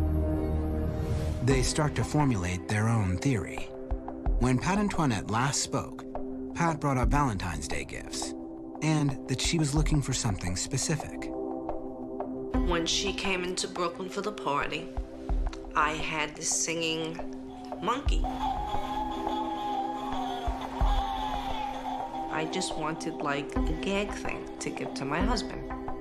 And she loved it, so she wanted one for Jimmy. And I heard from her friend Toinette that she was in the market for this singing monkey, so I'm thinking she could have gone out shopping for this item. Jim and Toinette start to wonder if Pat could have suffered a violent seizure while shopping. What if she fell and hit her head, inducing memory loss?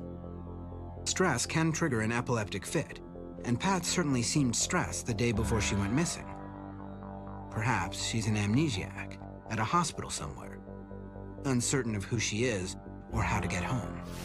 Since I was extremely upset with the situation, I decided that I had to do what would give me the right to sleep at night when I put my head on the pillow. So I went on foot to find the store that was selling this singing monkey. In the gift aisle, Toinette finds the exact monkey Pat had been searching for. Then she shows a photo of Pat to the first clerk she sees. And the girl amazingly remembered that Pat was there, and she saw her. The clerk doesn't know where Pat went next, but it's the first piece of new information Toinette's heard in weeks, so she's thrilled. I almost hugged the person in the store when she said to me, "I saw that lady, she was here." Toinette feels she is closer than ever to finding her best friend. She calls Jim with the news. Jim is standing by to investigate what he believes happened after Pat left the store where the clerk saw her. He takes photos and video of Pat to every single local hospital. I was very hopeful that the search of the area hospitals might find her because I really thought that was a good theory. But to his great disappointment, no one remembers seeing Pat. Captain Sepp is less surprised. He believes if the amnesia theory was valid, Pat would have turned up quickly. Medical centers are all about the bottom line. If they have a patient that has no information and is lost and they have no one to turn them over to, they're going to notify the local police. The local police will then enter the person that they find into the NCIC system. And it would come up with a hit. We would get a match. Both the police and the Violas are running out of theories to test.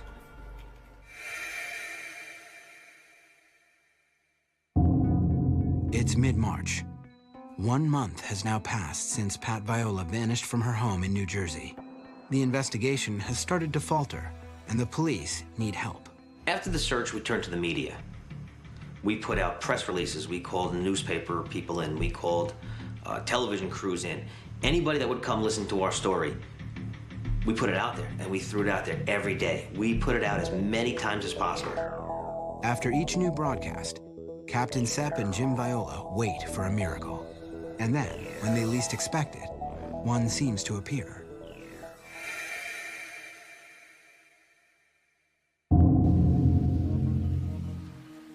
A man is driving through the Poconos mountain town of East Stroudsburg, Pennsylvania. We had an article in the Pocono Record with Pat's photo in it. A gentleman in East Stroudsburg who had just read the newspaper article about Pat and seen her picture, was driving his car, stopped at a light, and looking across on the side street, he thought he saw Pat. The town is 70 miles west of Bogota. But when Jim Viola hears about the tip, he's intrigued. He knows Pat is very familiar with the area.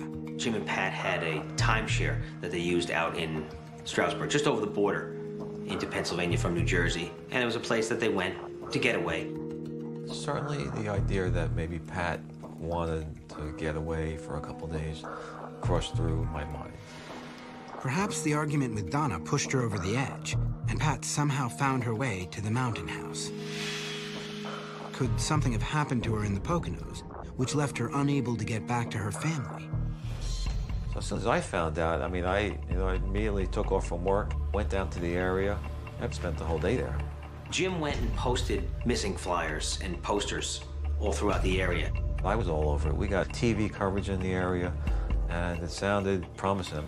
Jim can't help but be hopeful as he talks to every cafe and diner employee he sees. But the tip that seems so promising yields little concrete information. Somebody did call, and they thought that maybe they had seen her, but the information turned out to be useless to us.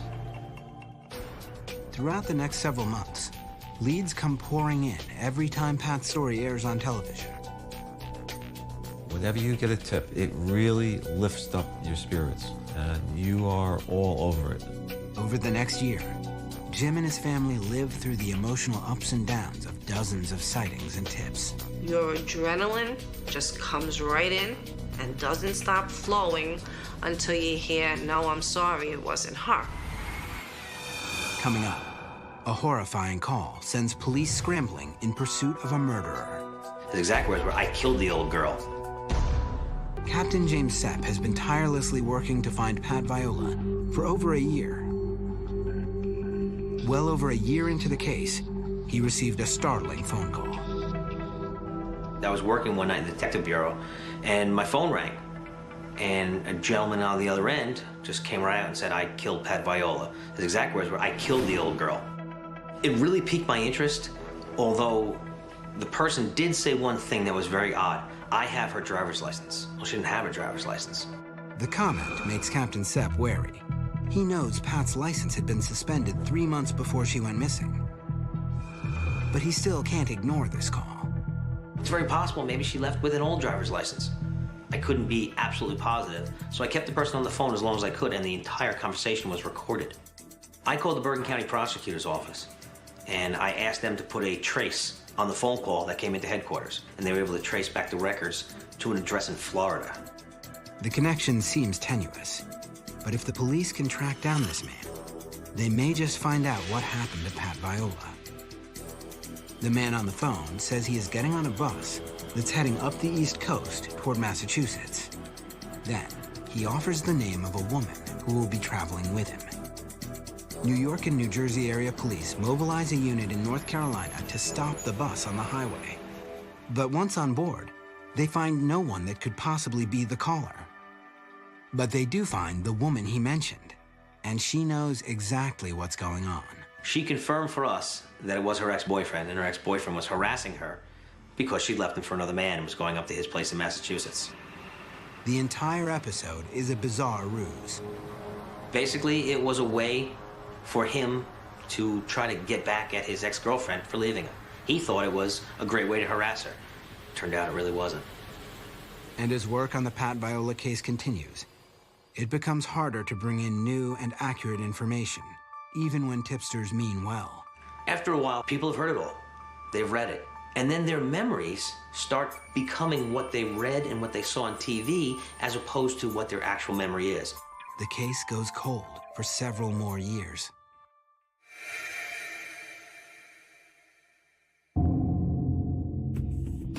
"10 years after Patricia Viola vanishes, a private investigator named Gary Miko is in his home office in New Jersey.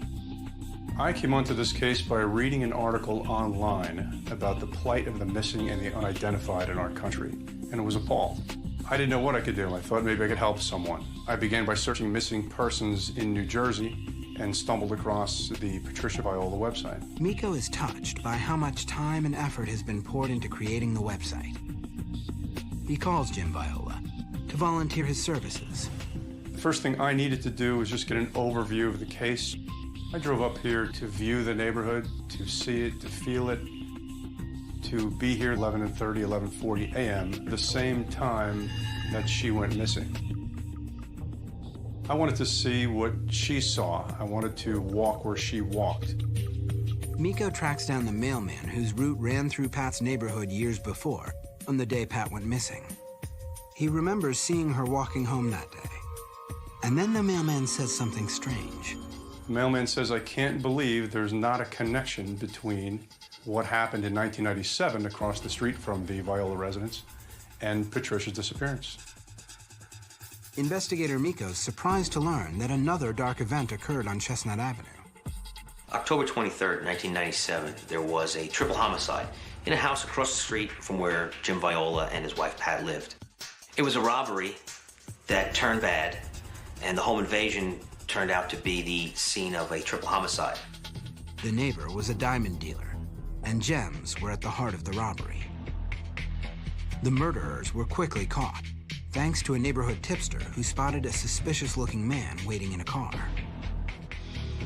That guy turned out to be the getaway driver for the men who were actually inside the house killing the people at the time. At first, the hideous crime doesn't seem to have any connection to Pat's disappearance.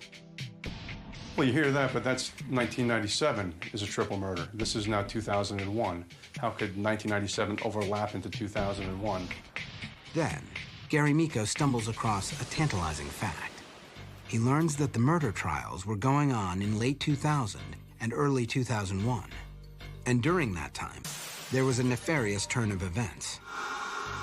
One of the murderers, faced with the prospect of a life sentence, decides to do away with some witnesses. One of the individuals, I guess he spoke to people at the jail and he was looking to hire a hitman. He thought that if people weren't around to testify against him, it would make his case a lot easier.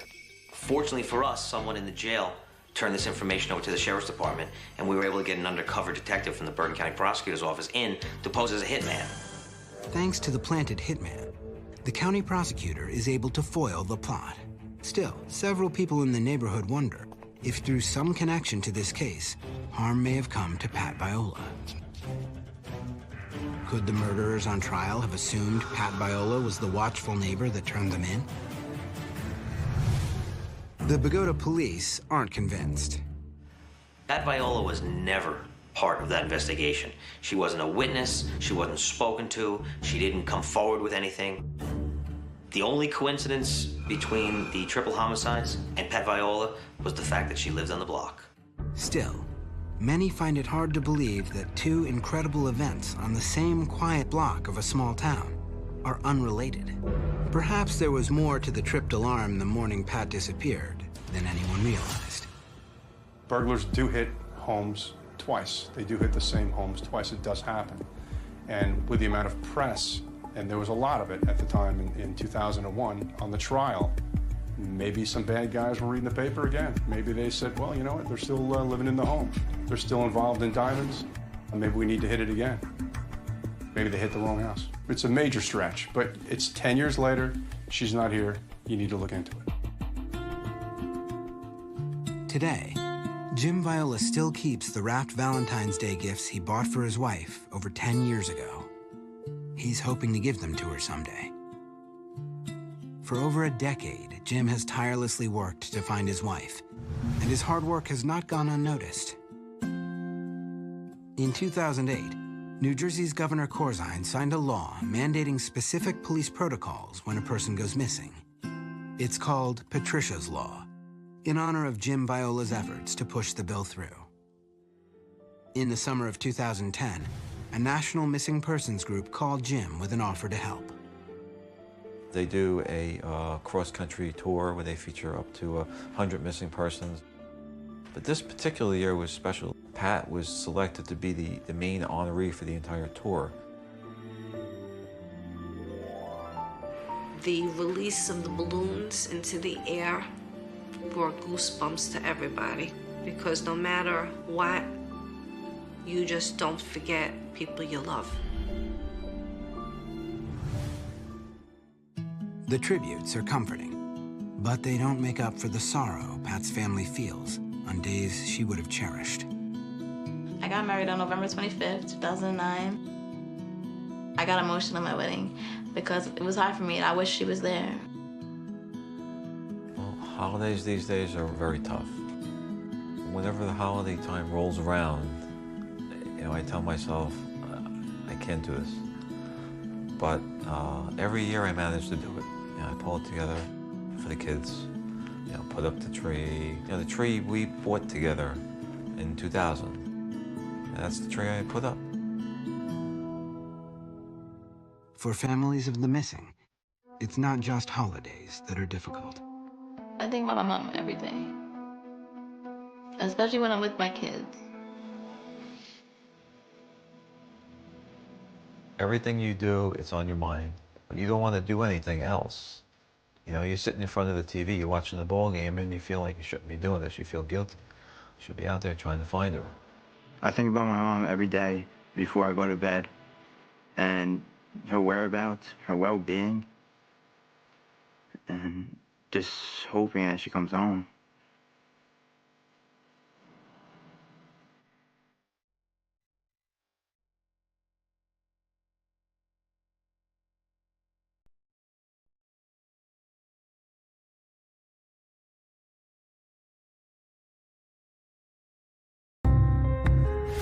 Amber Gerwick disappeared on Saturday, April 9th, 2011. When a person disappears without a trace, often the most critical information is hidden in their actions and words from the days before they vanished. Amber Gerwick's last known whereabouts may hold the clues to what happened to her.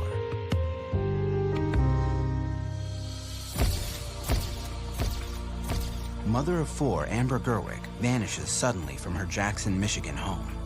My heart just went into my throat. Clues found halfway across the country paint a frightening picture.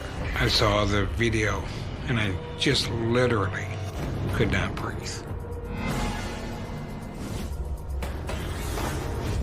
Then, old wounds threatened to tear Amber's family apart. I had been through this once before when my brother disappeared.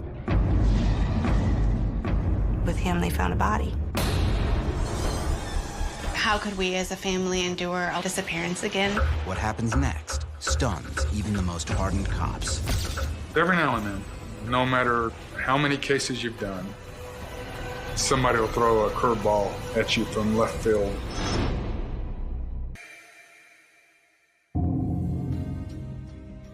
It's a crisp spring morning in Jackson, Michigan, a small city in the Midwestern hub of the Rust Belt. Homemaker Diane Spice lives 5 miles north in the sleepy suburb of Blackman Township. It was a normal, regular day, and the phone rang at early. It was like 10 minutes to 8. The call is about Diane's niece, Amber. It was Amber's boss telling me that she had not been to work for 2 days. 32-year-old Amber Gerwick works as an administrative assistant at a local consulting firm. Amber worked for a company that contracted with Homeland Security. She enjoyed her job. She had just gotten a promotion, was really happy about that. She was really excited. She was going from working in a cubicle to having an office of her own. But it isn't just work that keeps Amber busy.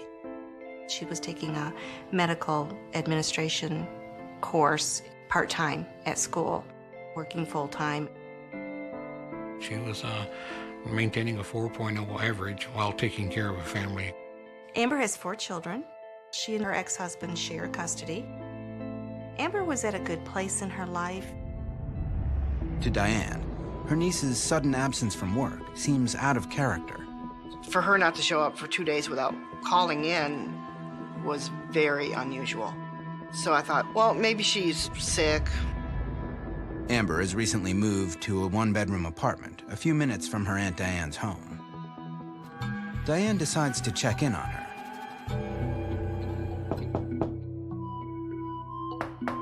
But she's greeted by nothing but a cold silence. I knocked on the door pretty loudly, As loud as I could, I pounded on it for a few minutes. And I listened in to see if I could hear any sounds, but there was nothing. Minutes later, Diane breaks the troubling news to Amber's mother, Jackie Seeger. She asked if we had heard anything from Amber recently, and I said, well, we talked to her Saturday. Jackie and her husband Dale speak with their daughter regularly. Amber lives in Michigan, and I live in Georgia, and that's a long ways away. So in order to stay in touch, Amber and I talked to one another on the phone. On April 9th, 2 days earlier, Amber was her usual talkative self. She said that the kids were with their father that weekend, and that she was going to study for the day. But Amber never mentioned plans to miss work. Immediately concerned, Jackie tries her daughter's cell phone. There was no answer whatsoever, just would go to her voicemail. We decided at that point there needed to be a missing persons report filed. Diane files a report with the Blackman Township Department of Public Safety. Well, the next step was, of course, going to her apartment and searching. We felt it was important to check and make sure that she wasn't physically injured and laying in the apartment or worse. Within the hour, patrol officers arrive at Amber's apartment. But Amber is nowhere to be found. The police had crime scene investigative people there searching the apartment. They had called the detectives at that point. Leading the investigation is veteran detective Robert Schrock. As we entered, we made contact with the patrol officers that were on scene. At first glance, nothing appears out of the ordinary. There was no sign of like a struggle or altercation. The apartment wasn't in any type of disarray. There was food in the fridge. She also didn't appear to have packed any clothes. All indicators that she probably wasn't going somewhere for long. But then, one item suddenly catches his attention. Amber's purse was sitting by the door. Missing from the purse was her wallet, keys to the vehicle, and the vehicle was not at the apartment.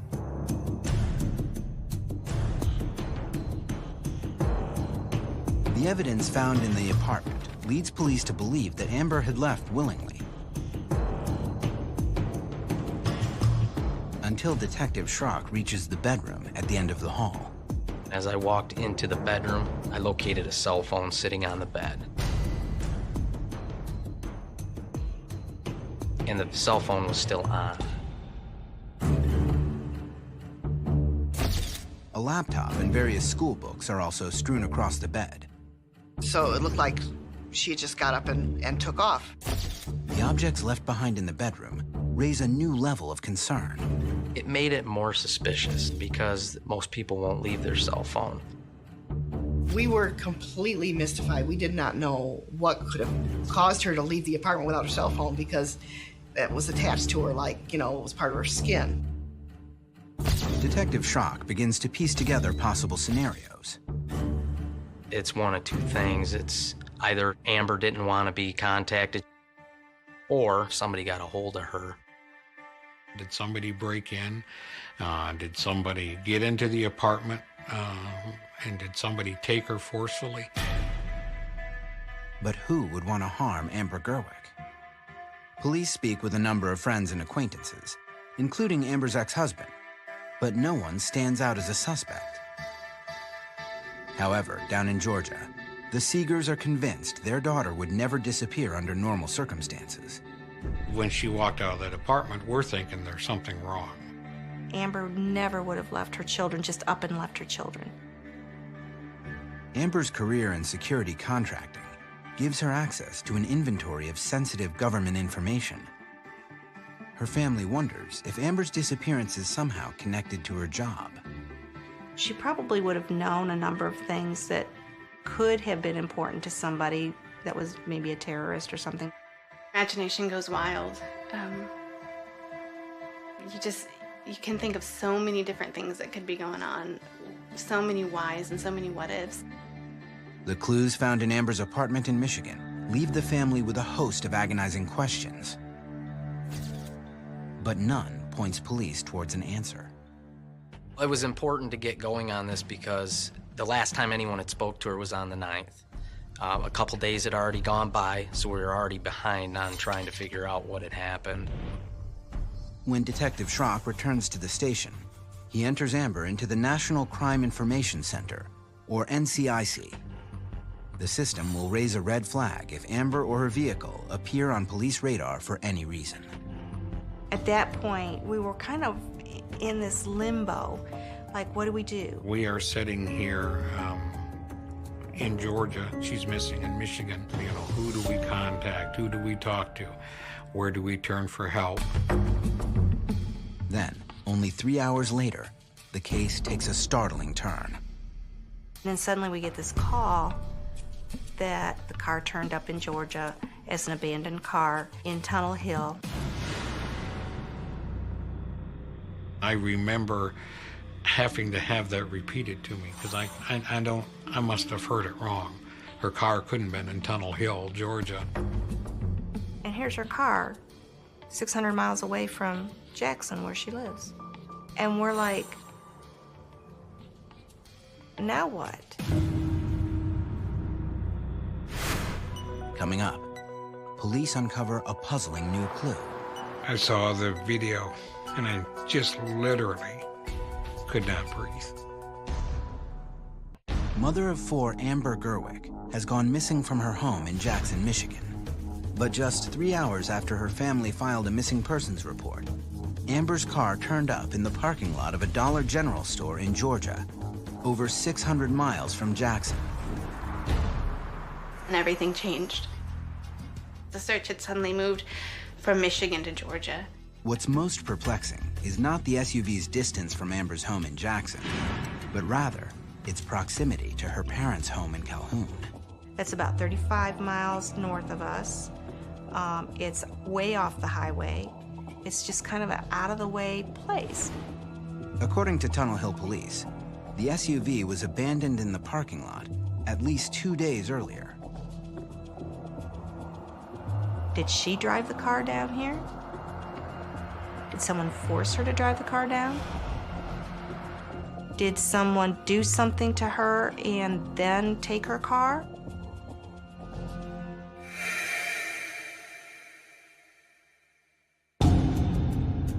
One day after Amber is reported missing, the case is turned over to Detective Eric Burnett of the Whitfield County Sheriff's Department in Georgia. Detective Burnett invites the Seegers down to the station to discuss some new developments in the case. I met with Miss Gerwick's parents the first time at my office, the sheriff's office. Asked them about their daughter, what kind of person she was, what kind of friends she has. I told them what we'd found in the car.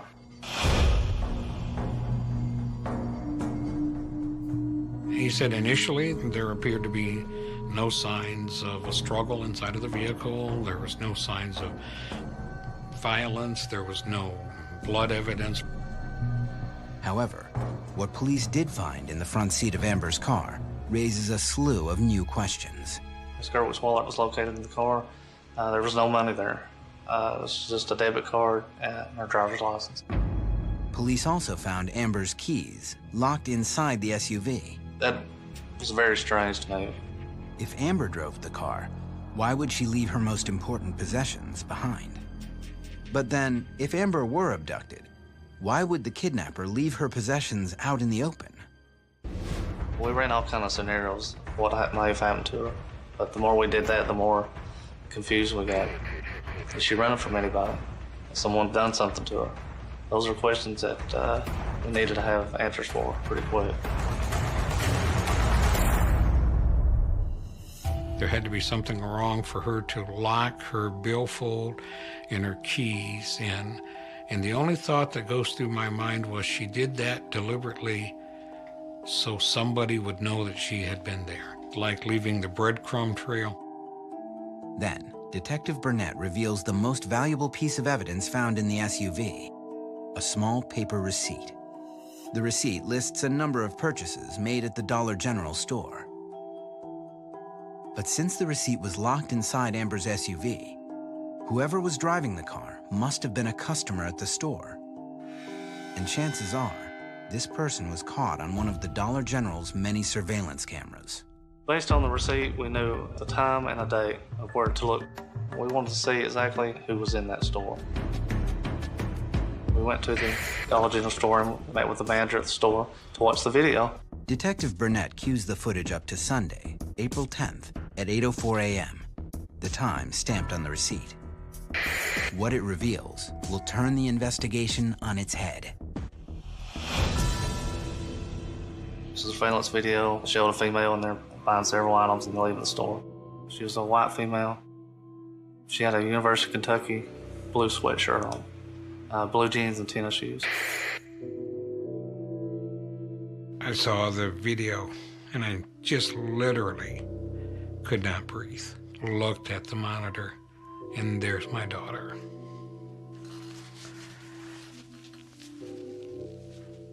It was her. I mean, there was no doubt in my mind it was her, and it stopped me dead in my tracks. You see her come in. She walks around. She picks up her items. She stops at the checkout. Guy comes to check her out. She kind of says hello to him. She picks up a chapstick or something right there by the cash register, pays for her stuff. And she turned to the left and she just disappeared. Amber's appearance on video ends here. There are no surveillance cameras in the Dollar General parking lot. That's it. That's all we have. We have no way to know what happened when she left the store. We watched it over and over. I just wanted to reach out and touch her. I just wanted to say, where are you, Amber? The footage leaves the seekers with more questions than answers. She hasn't contacted us. She hasn't attempted to contact us, and why not? Where is she? Never did I feel that Amber had got to Georgia willfully. I don't know why, how, but I know it's not of her own accord. She looked up at the camera. She looks right at the surveillance camera, and we're like, okay, were we supposed to notice that? Was she trying to tell us something? All theories aside, the Seegers must accept a painful reality. Over 3 days have passed since Amber was last seen alive. It's like the big abyss of the unknown right before you. My baby girl has been there, and I feel stronger now than ever before that she's in harm's way, and I can't help her. Coming up, as the search effort expands, police turn their attention to a murky swamp in Tunnel Hill. Dad and I both felt that this was going to end badly. Amber Gerwig has not been heard from for 4 days. Georgia police spotted her on surveillance footage from a convenience store in the small town of Tunnel Hill, Georgia, over 600 miles from her home in Michigan. Oddly, it's just under 30 miles from her parents' house. But Amber has not been seen since, and her parents are beginning to fear the worst. The problem is that, yeah, you saw her alive there, but you don't know what's happened in the meantime. Okay, she made it to Georgia, but she only made it as far as Tunnel Hill. How come she's not here?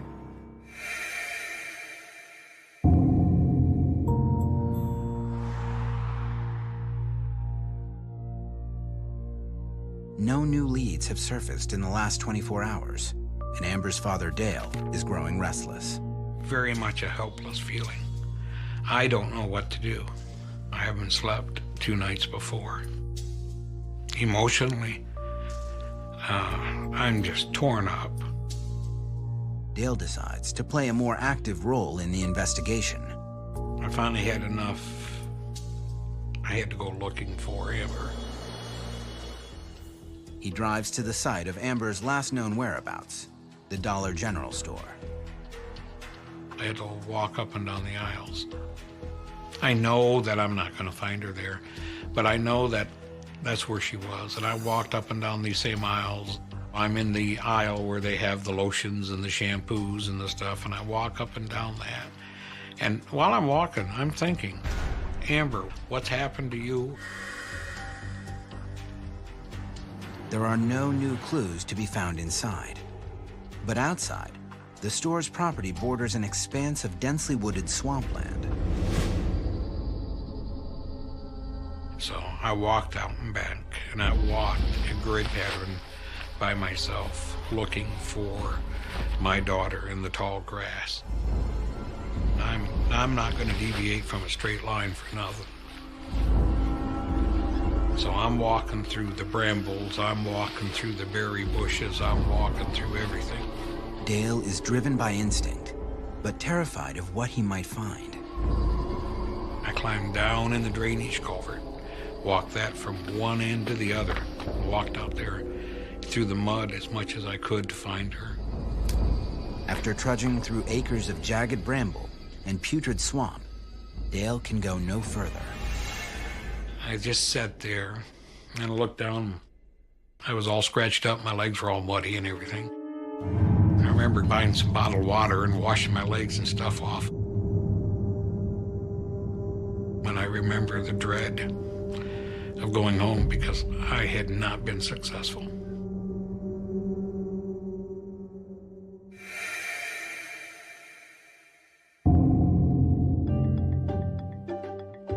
The Sheriff's Department enlists the help of the Georgia Bureau of Investigation, a state-run criminal justice organization. Well, the GBI, they have more resources than we do. They bring us more manpower for searches. Heading up the case is Special Agent Daniel Sims. Time is of a critical element.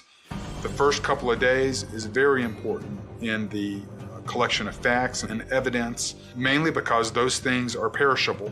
They can go away. As far as investigative work, Amber was at the top of the list. The first official step for the Bureau is to mount an extensive search throughout Tunnel Hill.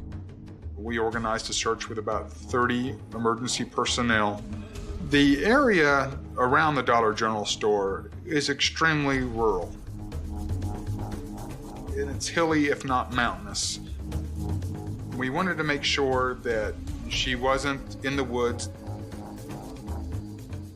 Other officers searched the railroad tracks that transversed that strip mall that the Dollar General is part of. And we also had some individuals search the swampy area behind the Dollar General itself. And we did neighborhood canvas searches, went door to door. This may be an awful thing to admit, but when they said that they were going to go back up there and search, I actually prayed that they wouldn't find Amber because that would mean a body, not my daughter. You go into it with the hopes and aspirations that you'll find her alive. But at the same time, having traveled down these investigative roads before, you keep your eyes open for anything that's on the ground or motionless, or, of course, the discovery of the human body. But after an exhaustive search, the team comes up empty. Though Agent Sims is undeterred, the failure to uncover new evidence is a blow to morale. The longer that anyone is missing, the chances of finding them lessens. Dad and I both expressed that we felt that this was going to end badly, that there really wasn't a lot of hope. It was very hard to be hopeful because of the history as a family. Although it's hard to fathom, Amber's disappearance is actually a familiar trauma for the Seeger family. I had been through this once before when my brother disappeared. It was winter, it was in January, and he tried to go to this party and he got lost and got stuck in the snow. We didn't know where he was for 2 years. He died of hypothermia. It was horrible for our family. How could we as a family endure a long-term disappearance again? Would we be able to get through something like that? Coming up, Amber's father suddenly finds himself at the center of the investigation. And I remember breaking down. I found it unconscionable, but somebody could make that accusation against me. Missing Michigan resident Amber Gerwick was last seen alive on April 10th, 2011, in a small-town Georgia convenience store. But in the days and weeks following, in spite of a concentrated search effort led by state and local police, no new leads have materialized. When you know that you have a missing person and their family's grieving, it's hard not to think about that even when you're off duty. And I found myself thinking a lot about Amber and where she might be. Distraught by the lack of answers, Amber's parents devote every spare moment to searching for their daughter. Obviously, the detectives and the police and sheriffs and Agent Sims were all doing their part, but we needed to be doing something as well. Amber's brother, Sean, designs a missing persons poster for his parents to distribute around town.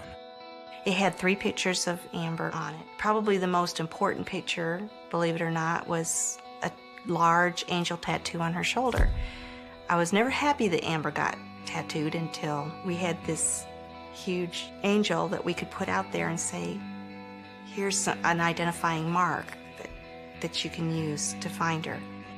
When she was younger, she was enamored with angels, and we're talking from an early age. We're talking 3 years old.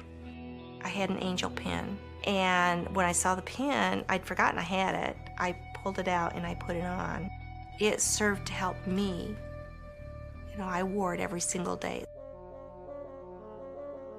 The Seegers launch a broad campaign to get the word out. That poster was distributed in literally thousands of those things. We're all over the southeast United States. We had put her listing on Facebook. We would post it and we would ask our friends to repost it, and Amber's friends were posting it and reposting it. Dale and Jackie are desperate for their efforts to yield some new leads. That was my full-time job, was finding Amber.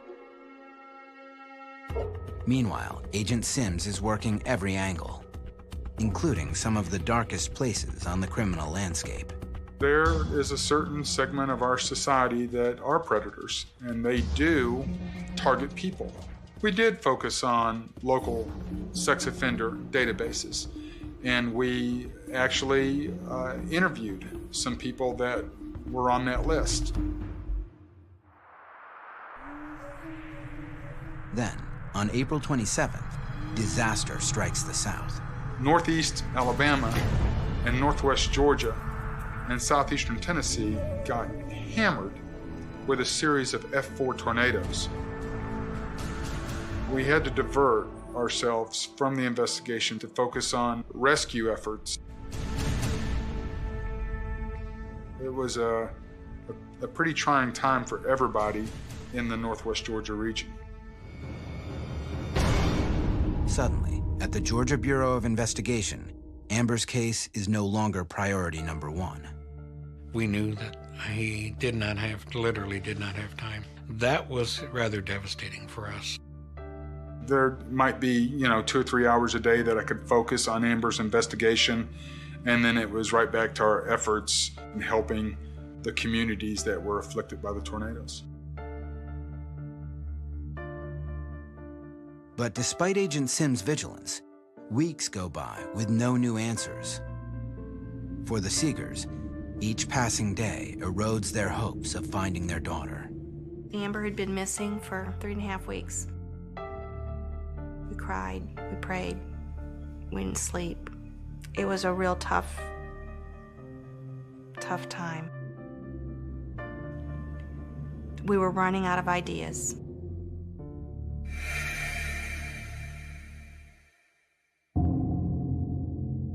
On May 4th at 1:30 p.m., Special Agent Sims calls the Seegers down to the station. He says he has an important matter to discuss with them. He met us at the Sheriff's Department here in Gordon County, and he said that he needed to question us separately.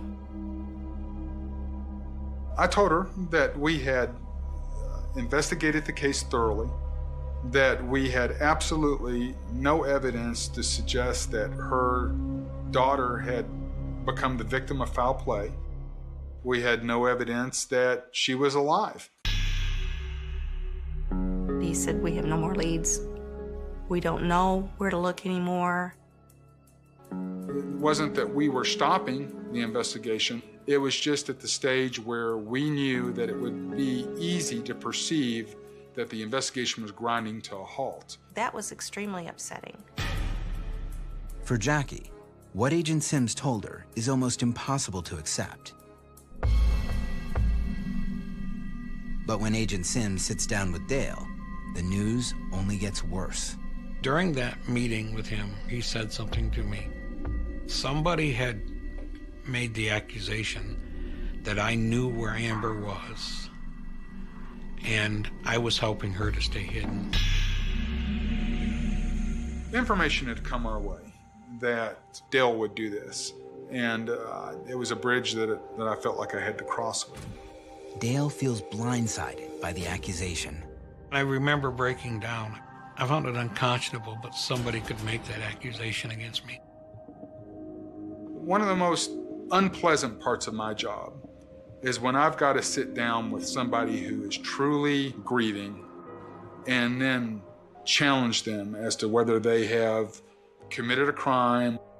I didn't feel like that the Seegers had engaged in this type of activity, but I just had to cross that bridge. Agent Sims is convinced of Dale's innocence, but it comes as little relief. After we got done with that discussion, he told me there was just nothing more they could do. I remember walking out of that interview room and feeling like I was carrying a 10-ton weight. The Seegers' lives have taken on a hollow sadness they are convinced they will have to live with forever. But they soon would be proven dead wrong.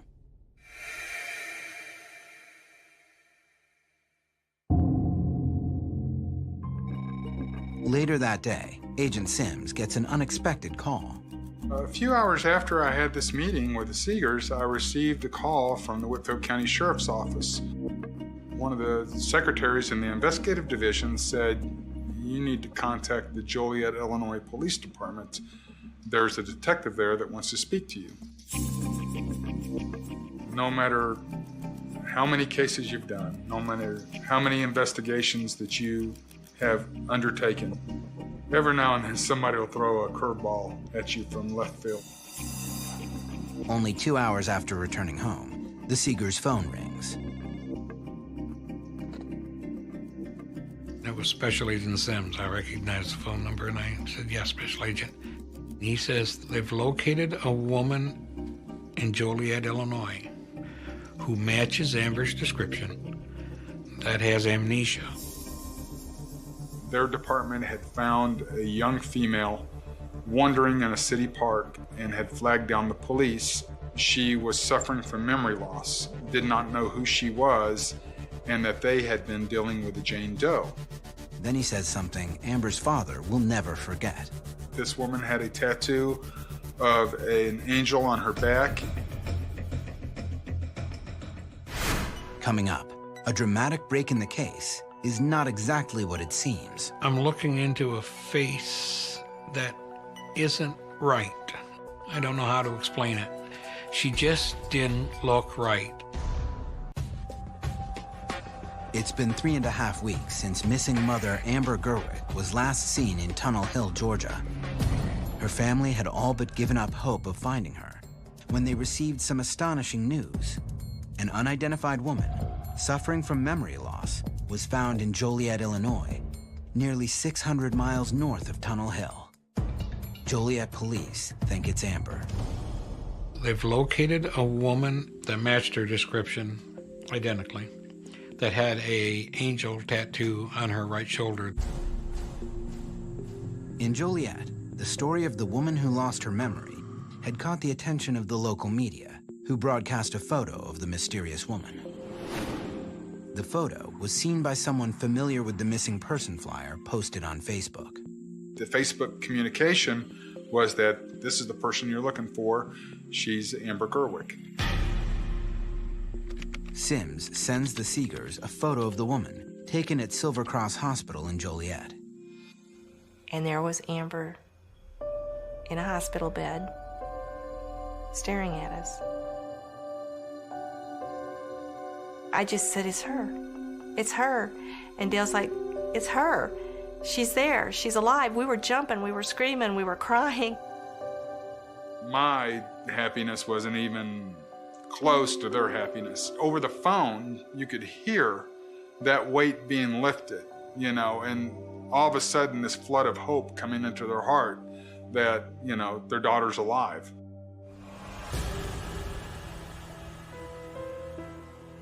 But Dale notices something strange in the photograph. I'm looking at Amber's picture, and I know it's Amber, but I'm looking into a face that isn't right. She just didn't look right.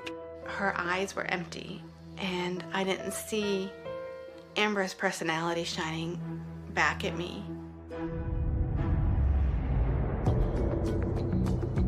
Despite their misgivings about the photo, the Seegers are eager to get to Joliet. They pack their bags and begin the 600-mile drive that night. The next morning, Dale and Jackie head straight to the hospital. The nurses gave us an update on Amber's condition and what was going on. She was unharmed. She was fine. The only thing that was wrong was her memory. Amber is suffering from one of the most complex and puzzling conditions in medicine, transient global amnesia. She didn't remember being married. She didn't remember having children. She just forgotten her life. Dr. Lucy at Silver Cross put it this way: 99.99% of the doctors in this country will go through their entire career practicing medicine and will never see this type of amnesia, ever. That afternoon, the Seegers finally get the chance to see their daughter face to face. We saw Amber, and she was holding a little stuffed dog they had given her in the ER. And what I remember is my daughter taking one look at us, and she grabbed that doll and she hung it real close, and she started crying and said, "I don't know you. I don't remember you." And she just cried. I mean, she was just sobbing. And Jackie and I reassured her that was fine, that was no problem. We had talked in the car and prepared ourselves for the possibility that she might not know us. But for Amber, the reunion is a frightening realization of just how much she had lost. They terrified me because I didn't know them. It was devastating not knowing who your parents are. Worse than not knowing who you are.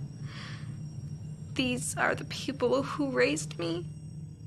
I remembered them the way they were when I was little, but I didn't know who they were at that moment. Amber can only remember her life up to age 12. Almost all memories from her adult life have vanished. I'd look in the mirror and the face that was looking back at me was not the face that I would expect. You know, I'd expect to look in the mirror and see that kid that I was, and it was an adult looking back at me. The Seegers spend the next few days slowly walking Amber through the last 2 decades of her life. They were explaining to me that I'd been missing and how long I'd been gone and how she had this angel pin. And I loved angels.